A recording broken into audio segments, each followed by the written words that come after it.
This hour, former Secretary of State Hillary Clinton has spoken against President Trump's $250 million White House ballroom project.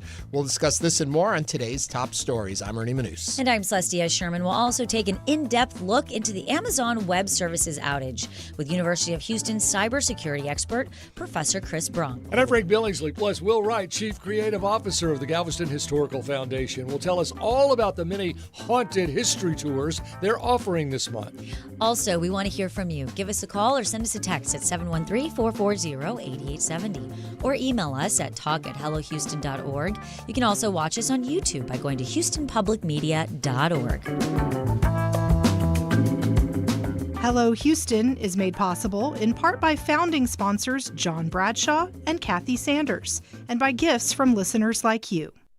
Live from NPR News in Washington, I'm Lakshmi Singh. Tasked with keeping a fragile ceasefire in Gaza on track, a high-level U.S. delegation is spending another day in Israel. Vice President J.D. Vance met today with Israeli Prime Minister Benjamin Netanyahu. NPR's Greg Myrie reports on the mission as the Israel-Hamas ceasefire brokered by President Trump nears 2 weeks. Vice President Vance met Prime Minister Netanyahu in Jerusalem.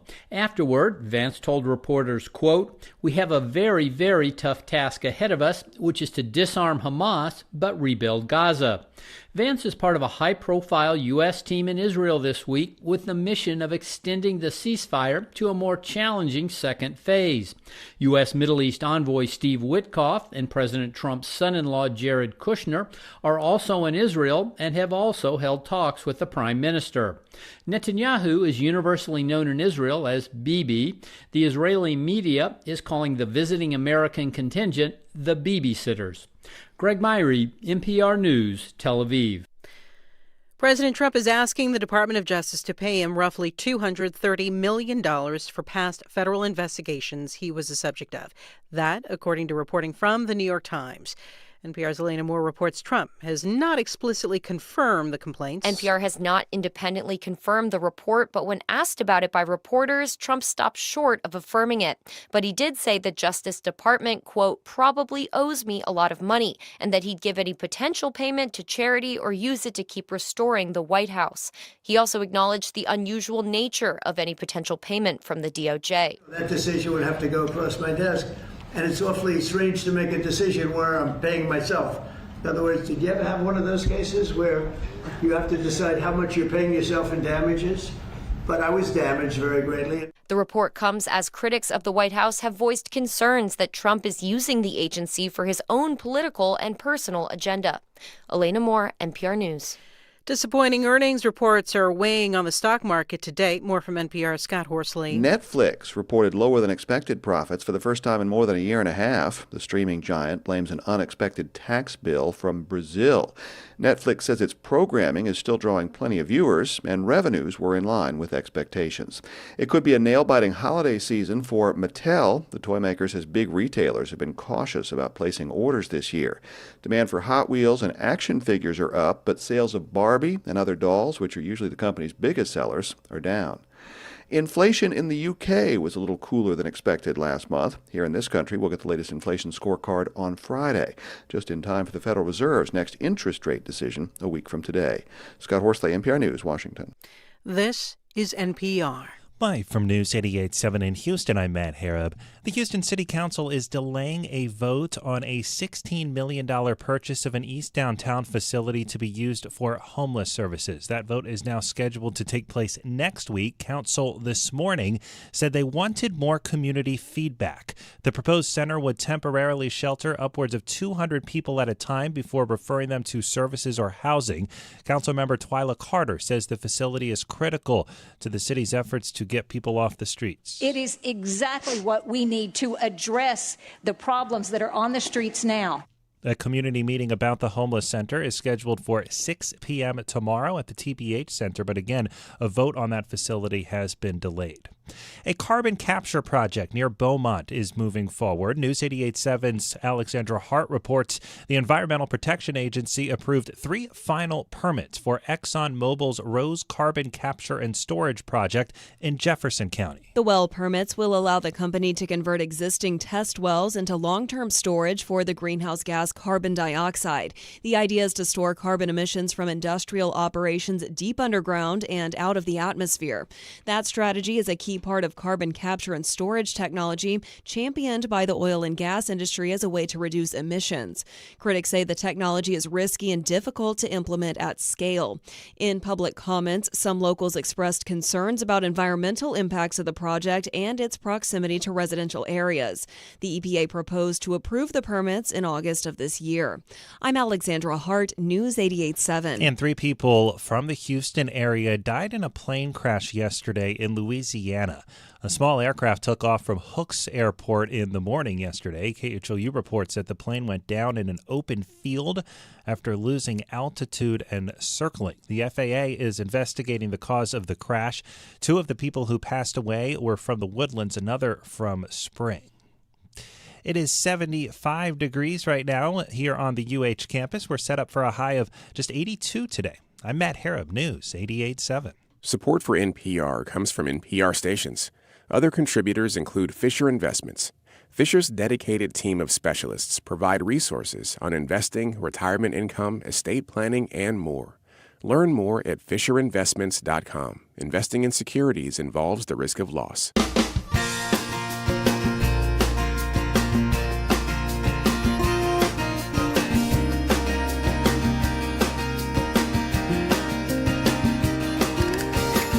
Live from the University of Houston, it's Hello Houston, an open forum on today's biggest stories affecting Houston and beyond. Call now, 713-440-8870, or let us know your thoughts on today's topics by emailing us at talk@hellohouston.org. Now here's your host for Hello Houston, Ernie Manous, Celeste Diaz-Sherman, and Frank Billingsley. Hello, Houston. Hello, Frank. Hello, Ernie. You guys broke my cardinal rule a minute ago. What's that? You were talking all about Thanksgiving. It's too early to talk anything Thanksgiving. No. Why? Because Halloween has to happen first. And you can't play Christmas music till after Thanksgiving. I kind of agree with that. Friday it always started back in the day. I don't know if it started earlier for some. My problem is that everything has started so early now thanks to merchandising. You know, like in August, the Christmas stuff is out already, and I hate rushing too fast through the year. So. There are, I live in a high-rise complex, and they're already decorating these big oak trees with lights. They spent all week. You just have to drive down San Felipe, down Highland Village, and it's all candy canes, and Christmas is ready to go. Okay, but think about if they really waited like Ernie wanted to. Yeah. Think of Amazon wouldn't be able to handle it. How would we all order Christmas on I Friday agree. the 29th of November and get it by Christmas? I didn't say you can't shop early. I start shopping in like to May. whet your appetite to shop. That's why they do this. Well, we rush through everything so fast. We do. I mean, don't you feel that way as a mother, Celeste? Yes. Kids, they grow up so fast. You want to savor those moments because when they're gone, I don't know why I'm so nostalgic. I don't know either. I was bored as a kid. I was ready to grow up. But you know what it is? The thing is, though, is you have to prep and prepare for those things. Right. And so it's one of those things where, so we're in October right now, but I've already got my Christmas card, scheduled, family photos scheduled. So that, because if I waited till December, then it's just too late to get any of that. No, you have to do everything 2 months in advance. I'm not saying don't be prepared. I'm saying don't put that outward celebration too soon. What's the earliest that you've do received a save the date for a wedding or a birthday or an anniversary party? I received a save the date for an event coming up in April. Wow. Of 2026. April's busy. April is busy. Yeah. No, I actually sent out a save the date for my Eurovision party in August for next May. Okay, so he's talking about too early. No, I'm saying just you're put it in done your with me. calendar. We're done. No, We're I done. didn't hang up my international flags already and order my Eurovision T-shirt. I'm just letting people know. Put it in your calendar so when we get there. I have one word for you. What? Smuckers. Oh, yeah. For those of you who are like, what is he saying? So we had our taste test. We did with the Celeste brought in the Uncrustables sandwiches to compare Trader Joe's to Smuckers. Yep. And it was a dead heat. We're not going to say anything. You have to go and watch it on our social media. Yeah. HelloHouston.show. Yeah. If we give it away, then Frank, there's no reason for them to go. Oh, yeah, there is. They can see how funny we were. I will say, I will say, impresses himself. you both agreed that the Smuckers was much heavier on the jam. Which they're Smuckers. That's their whole That's their reputation. thing. And Trader Joe's was much heavier on the peanut butter. Yes. And I thought the bread. And the bread. Well, just when you put them in our hand, watch the video. We're not giving anything away. And speaking of watching the video, tell us what you know, think. if you go to HoustonPublicMedia.org, you don't even have to go anywhere else. We're streaming right there on the video. If you're over in the YouTube world, come over and watch us there. We have the 19 people watching us. Houston Public Media channel is where you find us. People are already talking about some of the stuff we're going to talk about. I do want to mention that 90% chance of rain now for Saturday, and about 70 for Friday, 40 for Sunday, but there's a lot going on Saturday. Of course, other than April, October's a big month for everything. Golf tournaments, fundraisers, galas, Halloween parties, all of that all stuff. Of that, yeah. And unfortunately, we desperately need the rain. Yeah. But, I wish we didn't get it on Saturday, but it looks like we're going to. I know. I would love the rain Monday, Tuesday, Wednesday, and then beautiful weather Thursday, Friday, Saturday. Perfect. Sunday. Let's order that. Let's See how that works. Can you get that done for us, Frig? Yeah, I can work on it. But I will say this. I am very much looking forward to the holidays this year. Good. I don't know what it is. I am too. Well, and your kids, what's the right word, are still believers. Yeah. Yeah. Yes. In Halloween. In Halloween. They're still believers in Halloween. And it's Santa. fun when your kids are looking forward to Santa. Yes. And you get to shop for them for Santa. And what they started doing was Amazon started releasing an actual catalog. So kids will go back and start circling and doing all those things. I think I have told this story before, but we, upstate New York, so where I grew up, we would get the FAO Schwartz Christmas catalog with all the toys. And it was huge. It was like a Sears catalog. It was like 100 pages, 100 plus pages, and we would sit there and study it more than we would a textbook. And we would circle what we wanted with our initial next to it, my brother and I, and we would turn our lists in to our parents, Yeah. On Christmas morning, my brother would show up under the tree with his list and check off things to make sure he got everything he asked for. Remember the Sears Christmas wish book? Of course. Yes. Yeah. All right. So I went through it at age 7 or 8, and I wrote down everything I wanted, and I mailed it to Santa. Unbeknownst to me, the local newspaper took all of these letters and published them. And it was like Billy wanted a bike and Betty wanted a doll and Frank Billingsley wanted this and this and this and this and this and this. I've never been more embarrassed in my life. I learned I felt so greedy. I was just thinking if you ask for 100 things, you'll get 3 of them. It's like you're not supposed to put me out on it. Anyway, I learned a lot. Hilarious. Okay, let's move on. All right, let's get into the topics. The headlines. We've also got, we're going to be talking Galveston on today's show. We're going to be talking about what's going on with crosswalks in our city. We're going to be taking a look at what happened with Amazon on Monday and see how that has impacted people, and Body Snatchers. Because I love Body Snatchers. It's almost Robert Halloween. Louis Stevenson. You may have lost the lead there because we got so Christmassy here. But anyway, and there are the headlines. Celeste. Thanks, Ernie. Former Secretary of State Hillary Clinton recently made it known she is no fan of President Donald Trump's project to construct a ballroom at the White House in an appeal to voters, telling them that 1600 Pennsylvania Avenue is their house. It's not his house, Clinton wrote on X Tuesday morning. It's your house, and he's destroying it. The social media post included a screenshot of the Washington Post report. Quote, White House begins demolishing East Wing facade to build Trump's ballroom, unquote, accompanied by a photo of the demolition crew.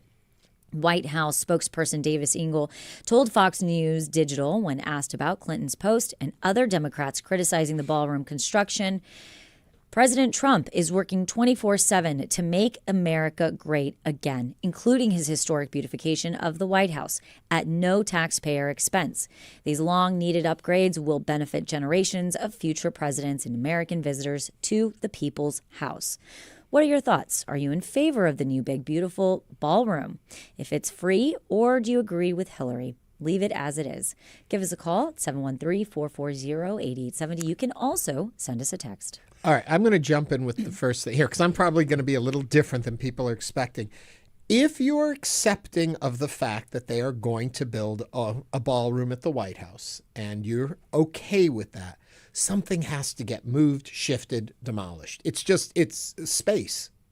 Physics. Now, right. You can disagree with the massive size of it. You can disagree with whether or not you can be upset that Trump did say the White House won't be touched and then it's being touched. But the way the media is presenting it as in the, oh my Lord, they're doing a major construction project. Yeah. I don't necessarily agree they should be doing it, but they're doing it, so something you got to break a few eggs to make it. Yeah, I mean, it's important to know White House staff have wanted event space for many, many decades. This is not necessarily a President Trump administration type of new reality. Now he is the one doing it. And the size and all the of size. that.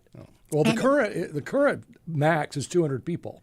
Right. And it's going to go to 1,000. 1,000 people. Now, there is issue of, the additional space being built. And the concern, essentially, is also the architectural and historical integrity of the structure of the building, of the walls. These walls haven't been touched. I mean, they were built in 1940 or rebuilt in 1940.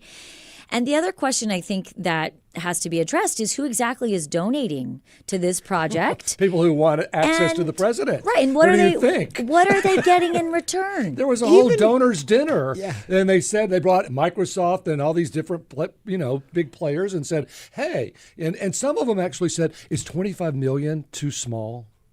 Should I actually donate more?" But you know what? If that's the case, if it's a bunch of millionaires and billionaires that came to the table, well, it is everybody's house. Well, go ahead, dish it out. I really don't have a big objection to it either. I think Hillary should keep her mouth shut. She had 2 chances at the White House. She screwed up both of them, and now she's coming out on X saying, they're tearing down your house. Well, she's just jealous. It's not her house. So, and I voted for her. I voted for her. I have a funny feeling this is going to shift our conversation a lot from the ballroom to other things. But if you have a thought, give us a call, 713-440-8870. To go back to that, when it comes to the funding, my concern is I don't feel a sense of transparency in how they're raising funds. They have the dinner. People saying is $25 million enough, and then in the next breath, Trump has said, "Well, I paid for it." Well, and he sued YouTube, and he got like a $21 million settlement, and that's going towards this. the White House. So there's lots of fishy ways they're getting the money, but they're getting the money. Because the question is, we're going to build a wall, and Mexico's going to pay for it. And Mexico never paid for it. So we didn't build the wall. And we didn't build the wall. We built a third of the wall. And again, 713-440-8870. We do have a call. Danny from Northeast Houston is on the line. Danny, welcome to Hello Houston.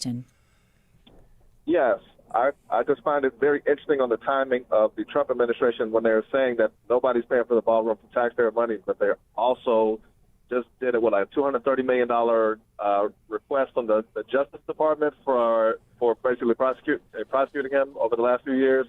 I just find that timing just beyond ironic, whether you care for the ballroom or not. I just, and for them to claim that it's not taxpayer funding and that he has a $230 million settlement that he's going to have to approve himself, is very beyond dubious on timing.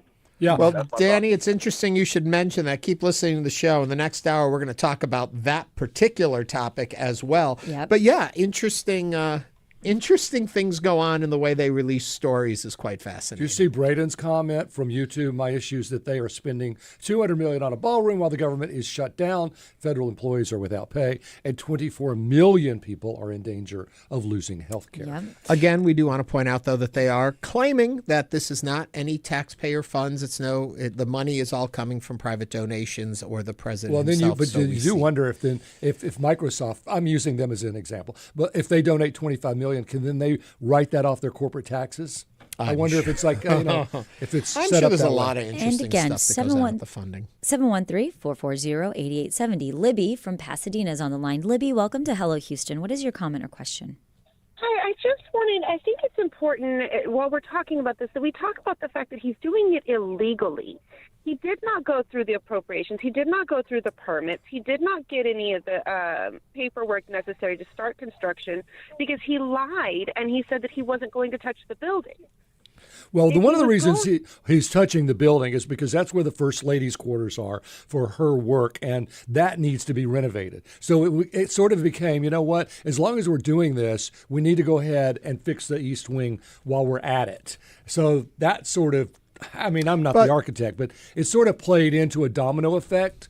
But Libby's point is right. They didn't follow proper channels, which is nothing new in this administration or in a lot of administrations. But yeah, and so anyway, it is reckless in the way they're going about it. And I just think that we've gotten to a point where when you say something, it no longer matters what you say. You say anything and you do anything. So you say, I'm not going to touch the house, and then you rip out part of the wing. And it also is unfortunate that it Nothing feels matters. like we don't always want to seem like everything unfairly coming at the president, and that, you know, everything he does is, oh, there's an issue, and so it's unfortunate that there is so many layers and complexities and nuances to stories like this, because again, it's one of those things where it needed to be happen. We've had people say, other administrations have said it.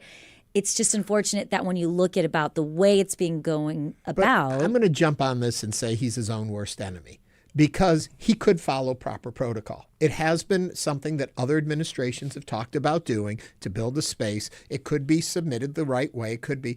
But his recklessness and his rhetoric, he speaks without thinking it fully I through. don't necessarily think this is rhetoric specifically when we're looking at the White House, but, you know, remodeling or the new building. I think specifically what we're discussing is it just feels that this is something that, again, people have wanted to be done. To your point, I think the counterpoint to that would be, yes, so many presidents have said they want to do it. President Trump is actually doing it. Well, but it's not going to be ready until 2029. And that's where he's So going to say, who's gonna if I enjoy would have it? put the paperwork forward by the time it is going to actually go forward and we do it, he would be out Maybe of office. Hillary Clinton will run again and win, and she'll get to enjoy the ballroom.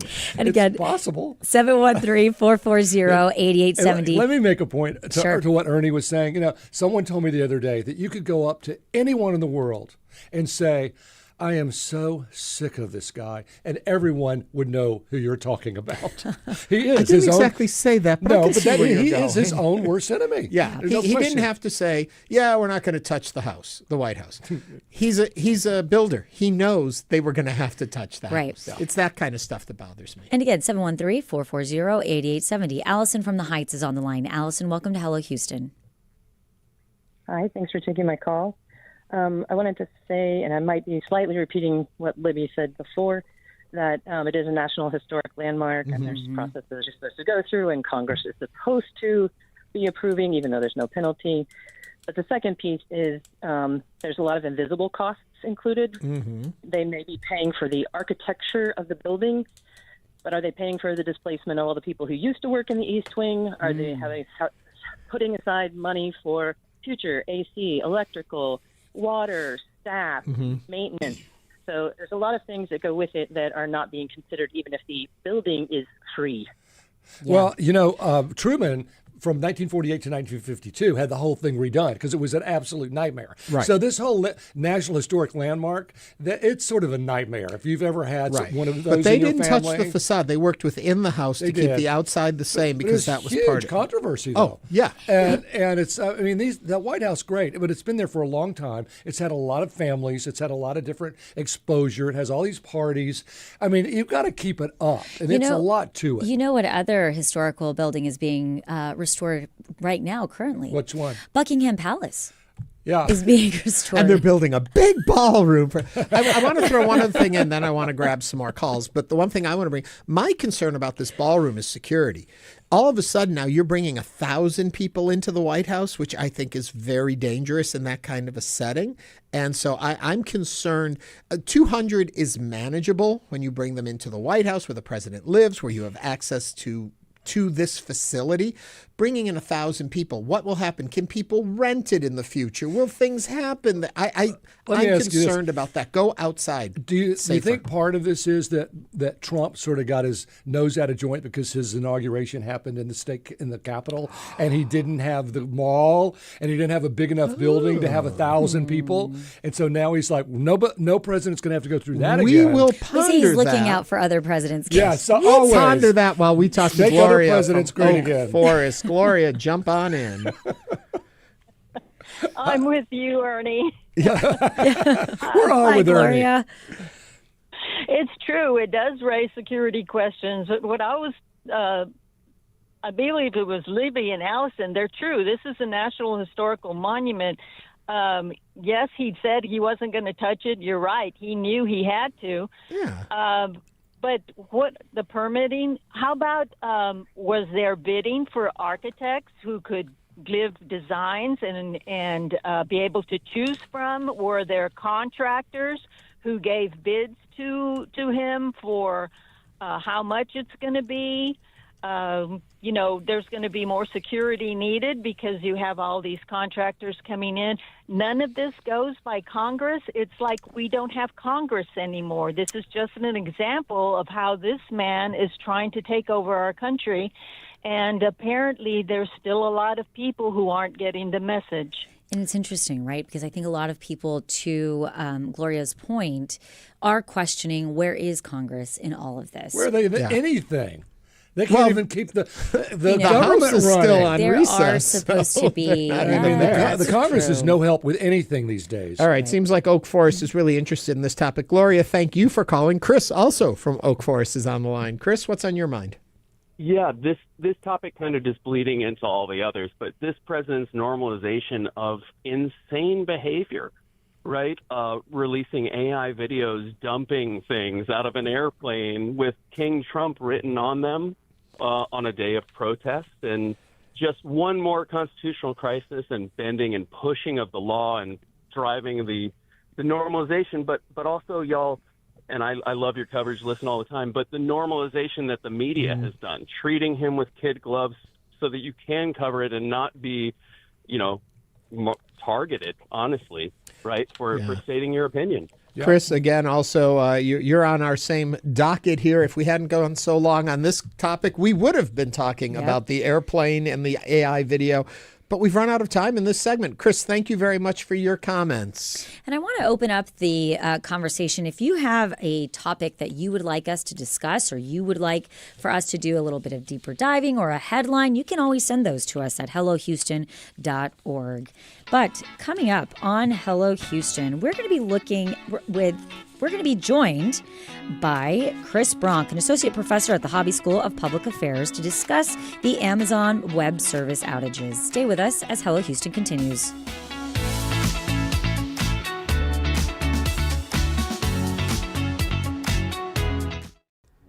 Want to binge All Creatures Great and Small, catch up on Nova, or revisit Ken Burns' documentaries? You can with PBS Passport. With a gift of $5 or more per month to Houston Public Media, you'll get access to PBS Passport that lets you watch your favorite programs anytime you want. Support the programs you love and enjoy them on your own schedule with PBS Passport.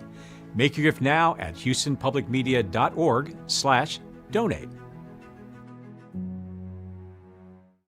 Is your essential daily guide to the people, places, issues, and ideas that define Greater Houston. Vulnerable households that have less of a means to recover from a flood, have less money to do it, are concentrated in the highest flood risk neighborhoods. There's never going to be a perfect moment to come out or reveal something about yourself. There's never going to be a perfect moment to call somebody you haven't spoken to in years. Don't wait for all the stars to align. I'm Craig Cohen. Join us for the next Houston Matters, weekday mornings at 9 here on News 88.7. Cleanup after a natural disaster can be almost as much of a mess as the disaster itself. They set up a flag and they were like, don't move this branch because there's a mollusk environment there, or there's salamanders in this river, or whatever the case might be. I'm Kyle Rizdal. Get the job done fast or get it done right. That's next time on Marketplace. You can listen to Marketplace. It's coming up tonight at 6:30. Support for Houston Public Media comes from DeCamera, presenting an all-Schubert recital of solo piano and songs with baritone Matthias Gurna and pianist Daniil Trifonov. October 29th at Wortham Center. Tickets at decamera.com. Support comes from the Dan L. Duncan Comprehensive Cancer Center at Baylor St. Luke's Medical Center, offering comprehensive cancer care that is compassionate, personalized, and driven by clinical research. More at stlukeshealth.org/cancer. And now back to Hello Houston. To comment on any of today's topics, call 713-440-8870 or email us at talk@hellohouston.org. And now here's Ernie Manous, Celestia Sherman, and Frank Billingsley. A major outage at Amazon Web Services brought large swaths of the online world to a standstill on Monday, from games like Fortnite and apps like Duolingo and Venmo to news organizations including NPR and the New York Times. The ripple effects were felt across the industry and the globe. So what exactly went wrong, and how did one glitch in Northern Virginia unleash so much havoc? Joining us now to break it down is Chris Bronk, Associate Professor, University of Houston's Hobby School of Public Affairs, and an expert in cybersecurity and digital infrastructure. Chris, welcome back to the show. Glad to be back. Thanks very much. Good to have you. If you want to join the conversation, you know how to do it. Call or text 713-440-8870. So one glitch sends the whole world into a tailspin. Explain it. So basically, what Amazon is doing with web services, and there are about 4 companies in the world who can do what they do. So Oracle, Google, Microsoft, Amazon are running what we call a hyperscale infrastructure, just a massive number of servers. So 25 years ago, a server was a machine that you put on a rack someplace. Now this is all just massive data centers full of computing devices that you don't even recognize as computers. Give me an idea of how big, because I've seen weather computers that run just weather models, and those computers would fill half this floor of this building. I mean, they're massive. So the simple answer is, think of the big warehouses out on I-10 west of the city that you drive by every time. So like the Igloo warehouse or whoever. Buildings that big, just full of computers. Okay. Go ahead. So something that takes up tens and tens or hundreds and hundreds of thousands of square feet. Between computers themselves, now these companies are putting their own electrical generation in the building, so that they know that, if there's a utility failure, they're still going to run, they're going to still be up. So, and for them, the mantra is uptime. They want to have that 99 with a whole bunch of nines behind it, percent efficacy. Go back to what actually happened. I'm sorry. Okay. Yeah, so what did happen on Monday? Well, we don't exactly know. Amazon hasn't told. They said there was a glitch. I mean, that's interesting. For people like me, the technical definition of glitch is oops. It was down for a long period of time. Yeah, and that's I think what was unique about this specific one. I mean, these things have happened, and you have to understand that the failover. So that area around Northern Virginia has been a concentration for internet development since the 1990s, and that the CIA is in the adjacent zip code to that data center is probably what gets a lot of conspiracy theorists wrapped up about it. But really, that is the East Coast concentration for data connectivity and data centers. And the weather models that I was just talking about, that's where all the weather computers are up in Washington. Yeah, the money comes out of the federal government. It pays for stuff right nearby, and that's where it's done. So as an expert, we may not know what happened, but what would be your top 3 guesses? Probably a software configuration error that's just pushed out to all the computers at once. Okay, what does that mean? Do you know what a DNS error is? Because somebody on YouTube says, I read that it was a DNS error. Well, it caused DNS errors, for sure. DNS is the domain name system. That's how kuhf.org resolves to some numbers that you can, the computers. Or HoustonPublicMedia.org. Oh, yes, sorry. Okay. Brand fail for today. Sorry about that. So when you say a software glitch, that doesn't tell me anything. That's like saying it could have been a nail in a tire, or what does that mean? Well, so imagine, you all have laptops here and you have updates that run on them. Right.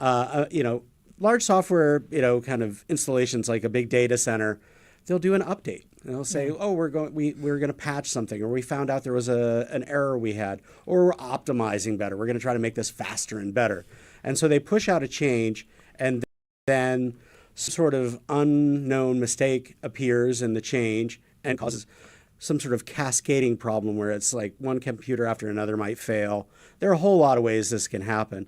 But, the thing that, security people worry about is, was this some sort of an attack? And there's been nothing reported on that, but we know that the Chinese are attempting to get into our systems. They were on, people were interviewed on 60 Minutes last week or a week or two ago about it, and obviously the United States is putting its tentacles into systems abroad. I don't think that's what happened. We don't have any proof of that, but you have to kind of run through it could just be an error. A mistake is made that rolls out in a big way that causes problems. We have these problems at UH too when, they update the email system and suddenly it doesn't work for a little while. And I don't want to pick on UH, but we have little mistakes too.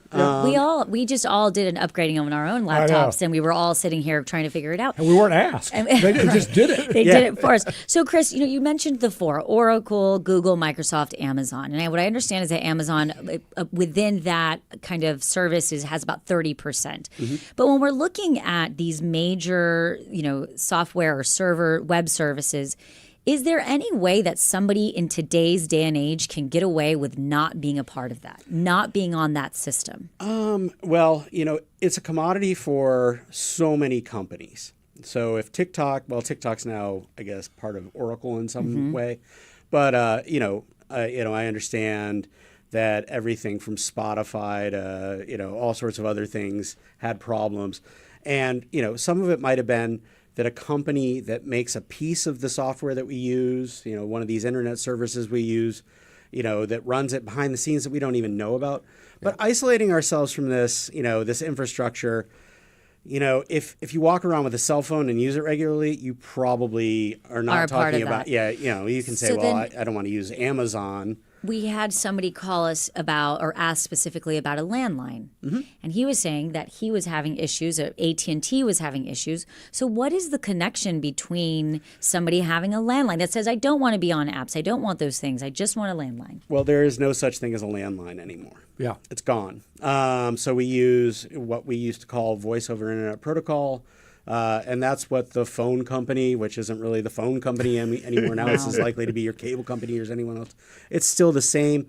You just have to think about every time you either talk on a phone or you go on a social media site or whatever, you're just passing ones and zeros through the internet. It's all the same to the computers. And isn't it fair to say that most of us don't even know where ultimately we're attached, whether it's AWS or Microsoft? I mean, we were affected here at Houston Public Media, and we don't know. I don't, and I got a notice from Leaf and Grain, a restaurant I go to. They were down for online ordering all day yesterday. They just got it back. Right. But most of us, when we say, okay, we want an app, we want our customers to be able to go to our app and buy our stuff, whether it's whoever, we don't know. It just goes off into the cloud. Yeah. I mean, that's always been the metaphor is it's this cloud. We don't really know what's going on up there. It seems to work. And the problem is that these companies are locked in between wanting to be efficient and, deliver at the lowest price possible so they can compete with the others in the sector. But they also have to be resilient. And that's what we know is problematic. And we've seen that again and again and again. And we see little companies that, seem like they're not that huge, but when they have a problem, they can knock out an enormous amount of activity or they can make a lot of systems vulnerable. And we've seen that again and again where it's like, well, why isn't the internet site working? And it's all because the subcontractor to the subcontractor that makes this all work for us, well, they're having a bad day. Well, let me talk a little bit about that when you talk about resiliency. So there's resiliency and redundancy in the way they program. With so much, when we say 30% of this world may be there, how are they safeguarding against these things happening? And from your point of view, considering this happened and we've all noticed it, and we haven't seen this happen all the time. So are they, it's kind of like the FBI thwarting an attack. Right. They have to be diligent so much more of the time. And have they been doing a good job up to this point? Well, I mean, these companies do things that are just not possible for most entities on the planet. We had the South Koreans come and visit a couple weeks ago when their prime minister or president came to the States. And they basically said, we can't do this. And hearing the South Koreans say, they can't do something technological is pretty remarkable. Yeah. Right. And it really is these big companies. And Meta is also kind of in the mix, but in some different ways. And so it's that hyper scale. It is that massive, massive flow of information that's going on that requires a nice steady state at night, requires nice clean electricity. It requires access to water. You have to cool those computers. Yeah. So a lot of it is software. Some of it's other things. But even, but just to finish up on this, we had one YouTuber say, one line of code can cause an error in the whole system to fail. Mm-hmm. But that takes me back to the redundancy and the resiliency and what is built in so that that line of code doesn't get into operation until they know it works. This is something we used to teach students in kind of information management classes, that it was like, well, you want to make your changes, and then you want to have a test environment, and you want to test it, and then you want to eventually roll it out.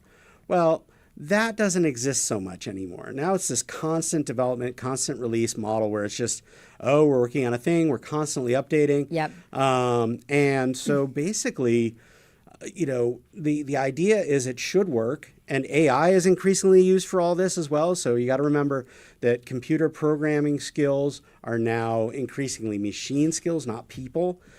All it takes is an error. I want to piggyback on what Ernie was saying here. So how tied, one little glitch and we're all down for a day. Mm-hmm. How tied are our financials to this kind of an error? Well, the financial system is regulated in a different way than everything else. That's my point. So how close could we be to waking up and our bank accounts are gone?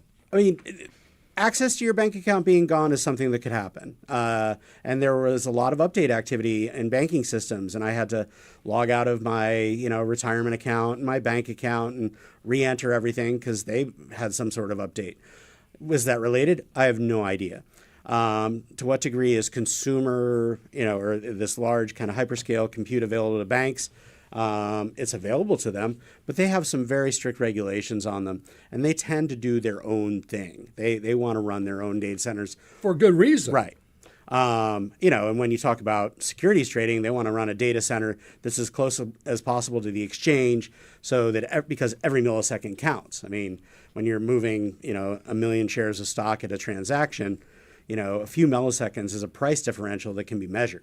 Let's talk about the government and monopolies to begin with. The reason we broke those up was because, so few should not have so much power. Right. How does that then translate to this world today? A lot of people have been raising the issue of monopolies, and are monopolies fundamentally non-democratic? Are they bad for consumers? But even aside from all of that, simply the fact that so much is going through a single service, and if that service has a problem, so much is affected. If we had smaller groupings, we wouldn't have that massive problem. Kind of at a higher level, kind of theoretical point, breaking up the phone company is kind of the example we all know, from the far past now. 20 years to do that? Don't run this by an undergraduate. You'll get a blank stare. But and we broke up the phone company and we regionalized it. That was the idea. It's like, we'll have all these baby, well, they all remerged together because the whole business changed. And so what companies do today to have dominance is they innovate, they come up with stuff, they patent it, they say only we know how to do this, we are your one-stop shop, and they build enormous scale. So we're reliant on a very small number of players. They do pretty well by and large, but they don't want a lot of new entrants into the market. And if you look at business writ large in the United States, the number of companies traded on the New York Stock Exchange has fallen by roughly half since the 1980s. There are a lot less companies out there, period. Mm-hmm. So basically what you have is these enormous companies. It used to be the dream for, you're doing a tech startup, you want to get out on the stock exchange and do an IPO and get paid. And now the dream is, I just want to come up with the next widget that Amazon or Meta or somebody needs. And will buy from me for millions. Yeah, and we'll buy you up. Yeah. So as long as that's happening and as long as there isn't review, the idea of a regulator in the United States is such a dirty word. Right. Yeah, I don't think you're going to get that change. Well, when we're moving forward and we're looking at this, and I know we're talking about monopolies, but we are looking at these 4 major companies that kind of own a lot of these web services. What is next moving forward? When we see these glitches, obviously it's a major inconvenience, but it obviously is the new norm. This is what happens. What do you think is going to be the next kind of big revelation in this server and this internet world? Well, we look at this infrastructure as a key national instrument of power. That the United States can do this, and China seems to be the only country in the world that is also going to be on track to do this over time. And they already really are getting there. There are a lot of Chinese companies that really matter. What it's not ready for is operating in what we call a contested environment where people are actively trying to mess it up. And what do I look at as menacing or frightening is the reliance of artificial intelligence to make all of this work. Yeah. Oh, God, that's a whole nother segment. We got to have you back. The reliance of yeah. Really quickly before you go, just give me a short answer on this, too. Yeah. Is there a shadow system running, which means they've got the system running, whatever we're calling it. They also are running a duplicate. They can make a change on that. If anything goes wrong, they can switch over to a shadow system. Is that just economically impossible to do, or do they do that? And if so, why did this glitch happen? Well, they try to have failover capability in lots of places. Even the United States government, the National Security Agency, which spies on all this stuff, has a data center in every time zone in the United States because they know things happen. A hurricane can come, or an earthquake, or some other event. Does Amazon do that? Sure. Google? Sure. All of them do. But the problem is that if you have a failure in one place and you can't make that switchover work for whatever reason, or you're worried about containing a problem, we don't want to push that out to the rest of the world, well, you might have to isolate some systems for a while. And when you isolate those systems, they aren't running. Wow. We're going to have you back on about the tech, the and security the AI of all and the of security, that. all this, yes. Chris Bronk is an associate professor at the Hobby School of Public Affairs and an expert in cybersecurity and digital infrastructure. Chris, thank you so much for joining us today on Hello Houston. Always a pleasure. Coming up, we'll discuss some spooky tours in Galveston this Halloween season. Stay with us as Hello Houston continues.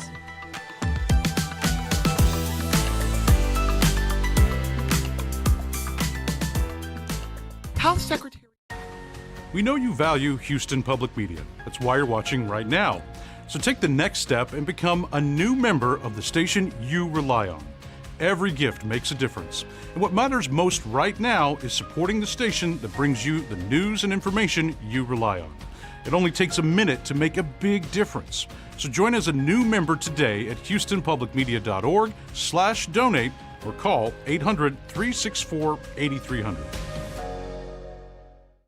Public Media could go twice or even 3 times as far through your employer's matching gift program. Many companies will match the charitable donations of their employees, and some even match gifts from retirees. That means your support for trusted news and programs could have double the impact for our community. Find out if your company participates at houstonpublicmedia.org/match. I'm Jesse Thorne. You want some real, insightful conversations about where art comes from?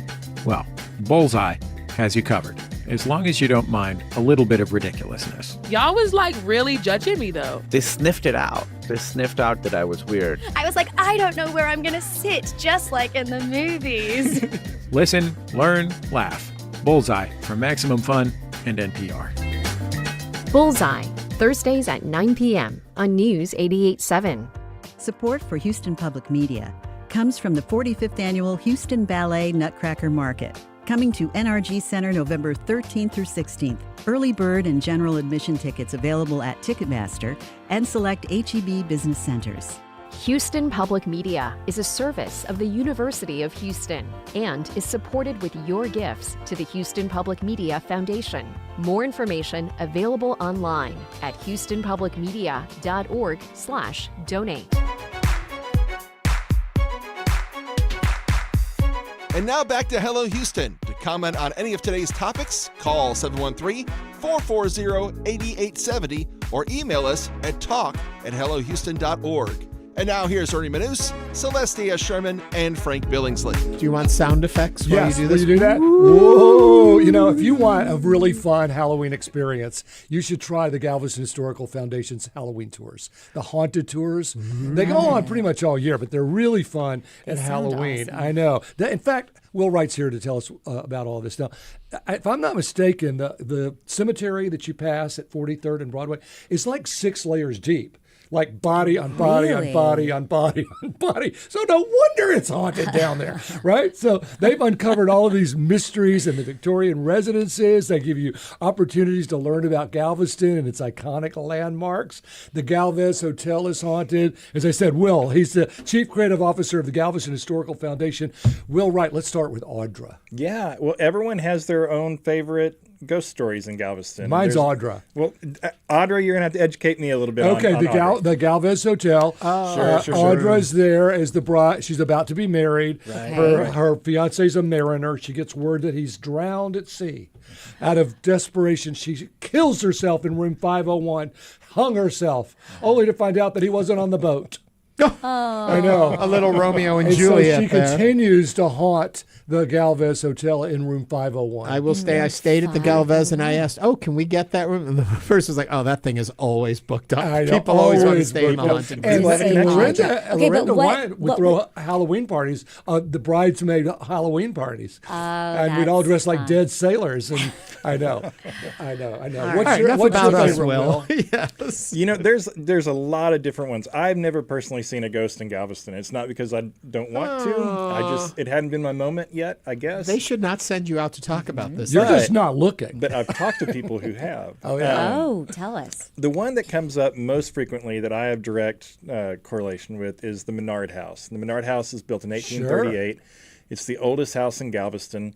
We use it for special events, or we'll put guests up there if they're coming into town, and it's one of our locations that we can put people in.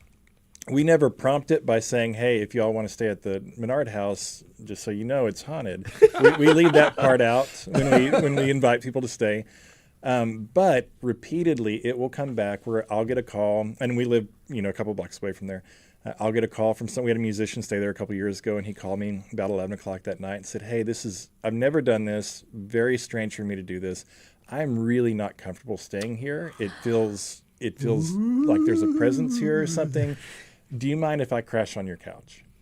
That's crazy. And afterwards I told him, well, since you brought it up, other people have said this as well. We had an individual that was interviewing to work with the Historical Foundation. We put him up there. He did not tell anyone about it for a long time, but he came up afterwards and said, this has never happened to me. I felt like there was a ghost in the room with me. I couldn't move. I couldn't get out of the bed. I was terrified. So lots of these little things pile up when it comes to the Menard House, but it's all over the town. To make you less than a ghostly presence, they want you to pull your mic up. Sure. Get a little closer there. There you go. So when they say that there are these disturbances, what is it? What's going on? What do they see? What exactly are they feeling? Why do they think that there's something there they have to get out of? Yeah, I think... I grew up in Canyon, Texas, outside of Amarillo, and Canyon was not well known for having a lot of ghost stories. It's a small town. Galveston has such a history of death with it, of traumatic experiences. And I really think that's one of the things that connects people to wanting to know what happens, what's going on, what happened to the people that died in the 1900 storm, what happened to the people at the Menard House, or any of those things. So there's just a connection with people wanting to understand those stories, but also a way to kind of connect back to learning about what some of those histories are. And they're buried 6 deep in that cemetery, so they're dying to get out. So I have friends that have a place on Broadway, an old Victorian, and it's haunted. And I've had a number of friends that have stayed with them who have said they see a woman in the mirror, like to Ernie's point, like they're getting ready. What they see? They're getting ready, and they're looking at themselves in the mirror, and they turn around because they see a woman's image in the mirror, and they turn around and she's gone. Or they'll look and they'll see in the hallway. Gosh, that is so it's creepy. haunted. That is so creepy. Our house was built on a place that had burned down, that had originally had been built in 1856 on Jean Lafitte's property. But Jean Lafitte owned most of the island back then when he was there. Yeah. So everybody says, my house was built on Jean Lafitte's place. Yeah. But, we've had a few experiences at our house where I thought Kevin was shutting the door and he thought I was shutting the door, and we didn't know he was shutting the door. We have the Ashton Villa. You talk about a presence in there. Betty Brown, which was the daughter of the individuals who built the Ashton Villa, her presence is still seen there. It's not uncommon for Betty Brown. Betty Brown. It's a great name, right? Okay, it's a great you ghosting. Have never seen anything. I haven't. I have heard some things. Felt nothing? I mean, I've gotten creeped out before, for sure. One of our previous offices at the U.S. Customs House, And that place in particular, if I was working there at night, I don't know, there's a big old courthouse. There's the main area that I would walk through as a courtroom to walk down the stairs. Never saw anything, never heard anything, but boy, there were some times in there I was kind of ready to get out of the building. I have a theory that the most non-scary time of day is like 10 a.m. on a sunny June day. And if you can still feel scared on June at 10 a.m. broad daylight, there's ghosts. There's something there. Because, during Halloween and during the time, it's a vibe. But truthfully, if there is something going on, it has to be at 10 a.m. Well, can you tell us specifically about some of these tours? What's going on in Galveston? Somebody would like to know. So the house tours, are they haunted? Right. Yeah, talk to us about this. So the Bishop's, Ashton Villa, which I was just talking about with Betty Brown, that is one of the locations that we do our tours at. We're doing them this Friday. We'll do 2 of them on Friday. They're guided tours, so you're going to learn a little bit about the history of it because we are the Historical Foundation, but we're also going to tell you a little bit about the ghost stories that you hear about it, about Betty's presence there, about her sister's presence there, about the piano that you can hear sometimes. What? It also is going to let you in. There's lots of ghost tours in Galveston, but that is one that lets you into the house. So it's a really rare experience to get to go in there. We also are going to take you up into the second floor of the house so you can see it. Not haunted, but it was one of the locations filmed for 1923, the Yellowstone series. So the upstairs was completely repainted and restructured, so you can go into the rooms that you saw on the show if you're into that kind of thing. Oh, that's cool. But you get to hear about the stories, and then we also do that with our haunted harbor tours. So you're going to go out into the bay, you're going to go out into the water, learn about the history of it. Galveston's history is really tied to its maritime history, and you've got a lot of great. From the Battle of Galveston, the Civil War, to Alyssa, the ghost stories associated with the tall ship of Alyssa, which is one of our properties. So lots of different ways that you're going to be able to kind of explore, but also learn a little bit. Do we go to your website to get sure. all Everything's the details? At galvestonhistory.org. And how long do the tours run through? The majority of them are going to wrap up this week. We'll have some more. The Haunted Harbor tours run more consistently up through Halloween. But our ghost tours at Ashton Villa finished up on Friday. Looking at this from a seasonal standpoint and more of an economical standpoint, do you all see, given this is probably off season for you all, do you all see an uptick in people coming out to Galveston, less for beach and sun and more about history and tours? Yeah, and absolutely. Ghosts. Ghost, right? October's big. Yeah, that's right. October, yeah. October, I'm biased. It's the best time of the year to be in Galveston. The weather, the humidity's dropping out. The weather's changing. But we do see kind of a shift, and sometimes that's local. A lot of the people that are residents there kind of feel like the summer crush is over, right? Yeah. They can kind of get out and explore a little bit more. But that's not necessarily always the case. We do see a lot of tourism that's associated with people wanting to come down to do these tours, and that can be from Houston or from wherever. It is a different time of year for us. We stay pretty busy throughout the year, but from a tourism standpoint, the summer is over, so we're looking at different ways to attract people to come down. And Galveston has no shortage of ghost stories, right? So it's kind of makes sense on that. Okay, part too. outside of the historic tours, I'm coming to Galveston with a bunch of my friends. I want to have a scary good time. Celeste is coming to Galveston with her children. She wants to have a fun, spooky time. Mm-hmm. You have stuff for all of us? Yeah, we're pretty equal opportunity on all that. You can definitely come out. They're both family friendly. The harbor tours might be a little bit more family friendly. Not that you can't bring your kids to Ashton Villa as well, but it lets you get out on the water and explore a little bit more. But kids like Halloween too, so that's a big part of it. So we keep our tours pretty open. Do they still have the face on the side of the building at the Med Center? Face is still there. If you're on the Haunted Harbor tour, you're going to hear about the face on the back of the UTMB building and the history. That's with a good tease. You've never seen it? I've never seen it. No, I'll Google it for you. It's scary and it's there. I've seen it. So that one I can say it's there anytime you want to go by and take a look at it. It's a face that appeared. They can't get rid of it. They've tried to wash it away, Clorox it away, power wash it away. It won't go away. Keeps coming back. Ooh, there's Just a like great place to end this one. Will, thank you. Will Wright is the Chief Creative Officer of the Galveston Historical Foundation. Will, again, thanks for joining us. Really good to be here. Thanks, Joel. Coming up, we'll continue diving into today's top stories. Stay with us for the second hour of Hello Houston.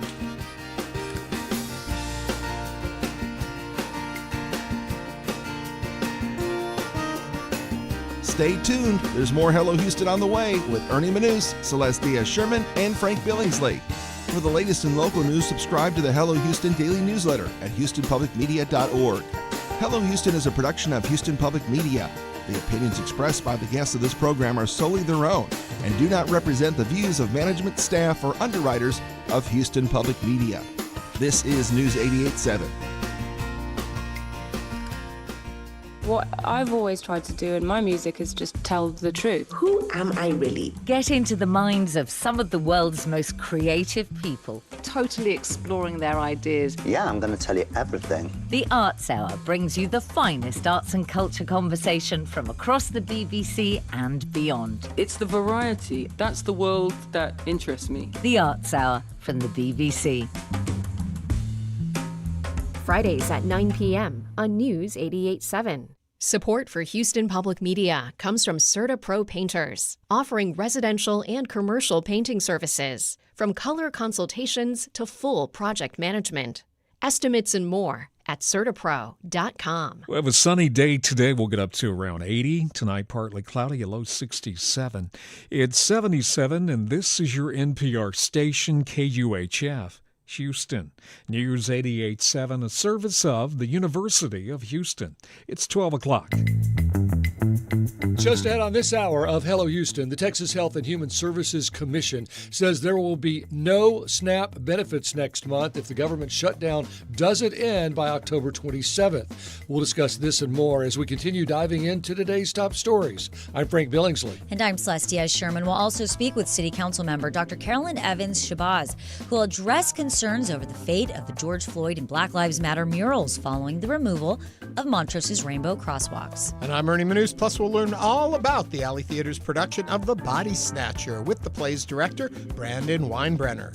And we want to hear from you. Give us a call or send us a text, 713-440-8870. Or email us at talk@hellohouston.org. You can also watch us on YouTube by going to houstonpublicmedia.org. Hello Houston is made possible in part by founding sponsors John Bradshaw and Kathy Sanders, and by gifts from listeners like you. Live from NPR News, I'm Lakshmi Singh.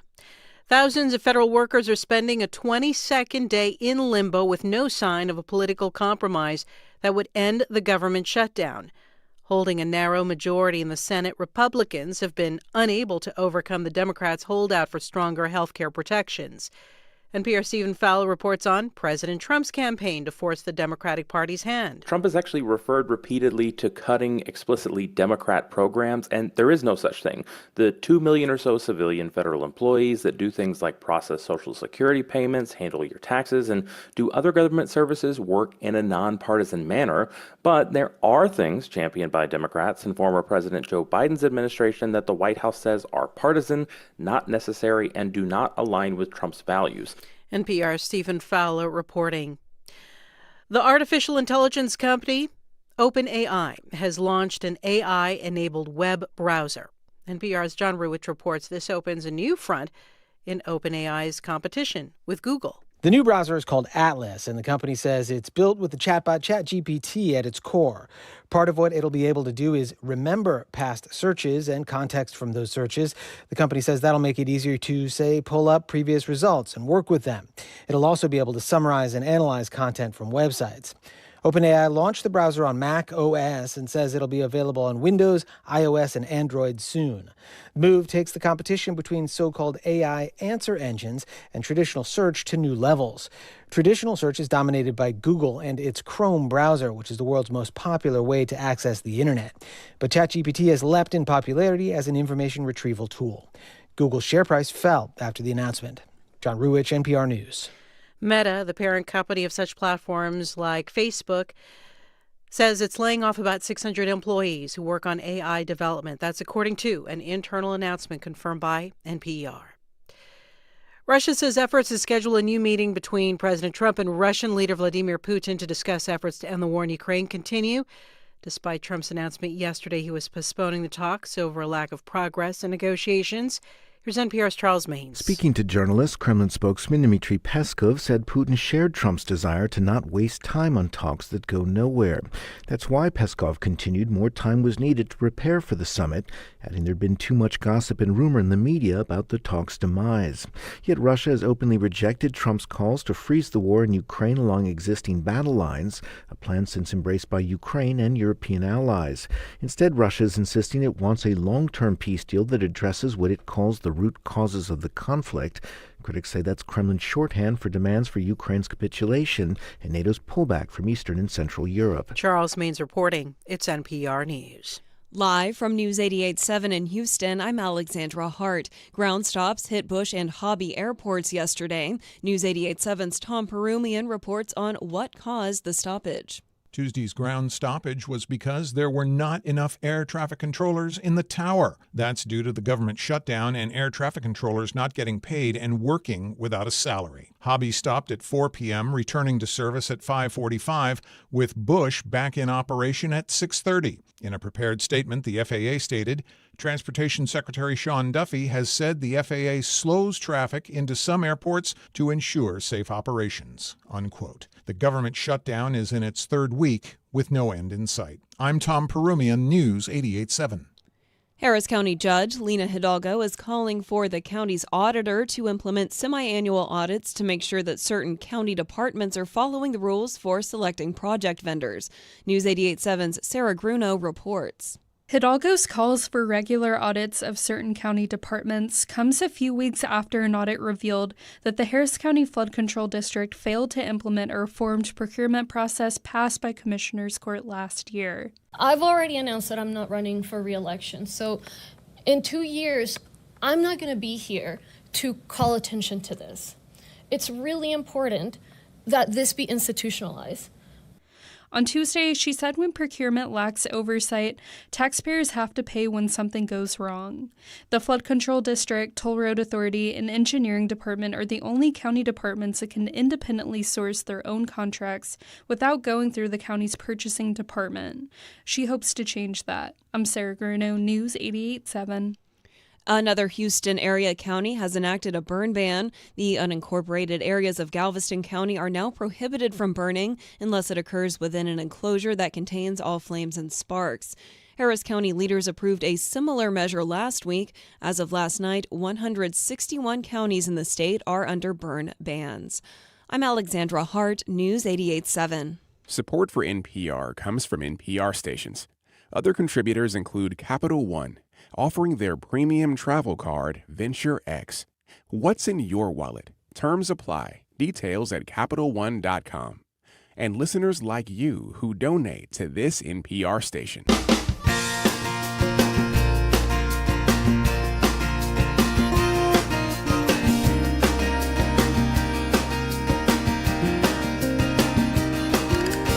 Live from Houston Public Media and News 88.7, it's Hello Houston, an open forum on today's biggest stories affecting Houston and beyond. Call now, 713-440-8870, or let us know your thoughts on today's topics by emailing us at talk@hellohouston.org. And now, Hello Houston with Ernie Manous, Celeste Diaz-Sherman, and Frank Billingsley. We're back on it. Did you say the date? Today is October 22nd. 2025. Thank you. Yeah, we got into holiday talk so fast at the top of the show. I have to say, we were talking in the last segment about ghosts in Galveston and what's going on down there, and they came up talking about this face on a building. You brought up the picture for us to look at here. I'd never heard this story, and I'd never seen that. And so tell them a little story of it. Well, it's a face. It's at UTMB. It's on the wall at one of the buildings, and you can really only see it from the water. That's why the harbor tour can see it. It's hard to get there to see it, but it's this man's face on the wall, and it's very distinct. And if you Google, Galveston man's face on the wall, you'll see it. And they try to get rid of it. Yeah, they've painted over it. They've sandblasted it. Yeah, it always comes back. That is that one I'll give you is a little creepy. It is a little creepy. Hey, I wanted to show you this. I'm going to put it to our camera. This is me, us really, but me on YouTube at Hello Houston. Because Kevin and I were sitting in our den the other day, and I said, you can watch us on our TV. You just go to the YouTube app and you call up Hello Houston on YouTube, and you can do it. And he's like, oh, and it was so easy. So for those of you keeping score, Frank Billingsley is back on TV. So much for that whole retirement thing you did. Everyone's on TV. We're all on TV. We're all somewhere. Yes, go to HoustonPublicMedia.org. You can watch us streaming there. Or if you're on YouTube, go to the Houston Public Media channel on YouTube. Or just, as you said, just search for Hello Houston. We're there streaming every day. We've got a great group of folks who are in there engaged and share with us throughout the whole thing. One person thinks that the picture on the wall, I think, is Banksy. Nice. So we got a bunch of texts about the ballroom. Yeah, we were also talking about the Trump addition and renovation at the White House property. We got so many. Also, really quickly, sorry, before we jump into the Trump ballroom, if you go to our YouTube, sometimes you'll notice behind me it looks like there's a ghost. Standing behind me. That's Tom back there. Tom is our is he in there? I can't see him right now. Look over my shoulder. Yeah, he's the host. There he is. He's ghostly moving behind you. He is. Tom has a great radio let's get back over to that ballroom, which I bet there's a lot of ghosts at the White House. Yeah. Yeah. Yeah, absolutely. That's got a storied history. I grew up in Brownsville, Texas, right on the border, and it is very haunted. That area is super haunted. Everywhere's haunted. No, this specifically, there are specific areas where certain wars and battles were done during Texas history. Yeah. I think back in like the 90s, the Virgin Mary came out on a tree, and it has fallen down since then, but downtown Brownsville is really creepy. Okay, not a fan of the ballroom. Don't believe when they say the taxpayer money won't be used. Trump's just turning it into a Mar-a-Lago North. And also the Rose Garden renovation. I'm not a big fan of that. They were showing some pictures of something that happened during the last Trump administration there, where they had all the service folks there, and this was beautiful. And they had the band up on the top of the Oval Office walkway thing, and it was just so picturesque and beautiful. And then I saw a picture of the mall. It looks like that they've turned it into now with the picnic tables maybe it's more practical, but it lost some of the beauty. Anyway, go on. What else have we heard about the ballroom? Mumble, so sad to see part of this historic building being destroyed. Is it really allowed for DT to do this without the approval of Congress? I don't trust anything this administration does. They are proving how corrupted it is. How can they prove this comes from private donors? This guy does whatever he wants. I am curious to see the financials on this, which we never will. Yeah. But I'm curious. And also, if they hit their goal and they're still raising money, since they don't release what they're doing, you don't know if they're just still bringing in more money. I don't know. Barbara says if Trump can raise money for a ballroom, he can ask the billionaires to help out with funding school lunches and medical insurance subsidies. His priorities are clearly skewed. I'll read this last one. Government workers are trying to pay their bills, and he's trying to build a ballroom that most of the nation will never see. 90,000 square feet. Is he building a new parking lot? I'll let you read the one from Joseph, because Joseph obviously doesn't listen to our show Joseph from the Heights. Hello, Houston. There's a lot going on in the world, but this administration has been like watching a reality show. 1, cutting funding, blowing up boats in the Caribbean. 2, ICE detaining Americans. 3, sending troops to American cities. On and on and on. Every day there's something. Today, remodeling White House East Wing. Tomorrow will be what? We've talked about all of these things. Yeah. No, I think Joseph's just making the point that what gets caught up in the news cycle is things like this. And that's one of the things that if you follow, the art of the deal and all of the Trump philosophy, it's you throw a lot of things out there. You distract with other things while you're doing certain things. You try and find the stories you want to grab the attention. Right. And so he's exactly right. We are all caught up with the White House, but we're also thinking about these other things too. And a president making a renovation or doing remodeling or an extension, large and small, have happened all throughout history. The Rose Garden, it was John F. Kennedy Jr. John F. Kennedy who redid the Rose Garden back in 1963. He wanted to remodel it from the Roosevelt era.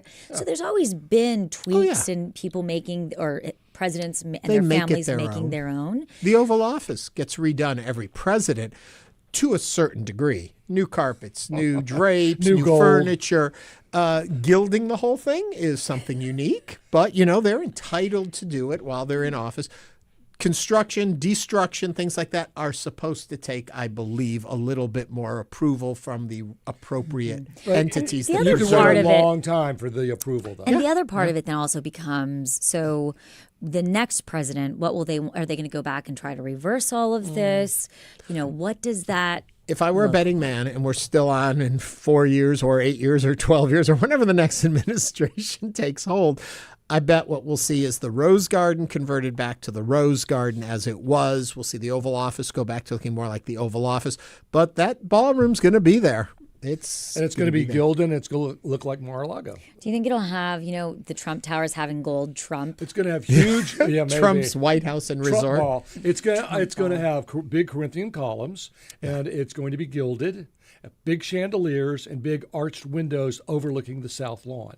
That's the whole style. See, I don't think that sounds that bad. Well, in some Is ways that it looks odd as that though I think that sounds kind of pretty. It kind of borrows from the... Like, It's not that too sounds like a gold. grand ballroom. If it's not to too me. gold, I'm not a fan of gold. I don't even understand why people like gold that much. See, I They love borrow... gold. It's related to the architecture of the White House itself in some ways. It's a little more ornate, but the problem for me is the size, the sheer massive size of the ballroom dwarfs the White House.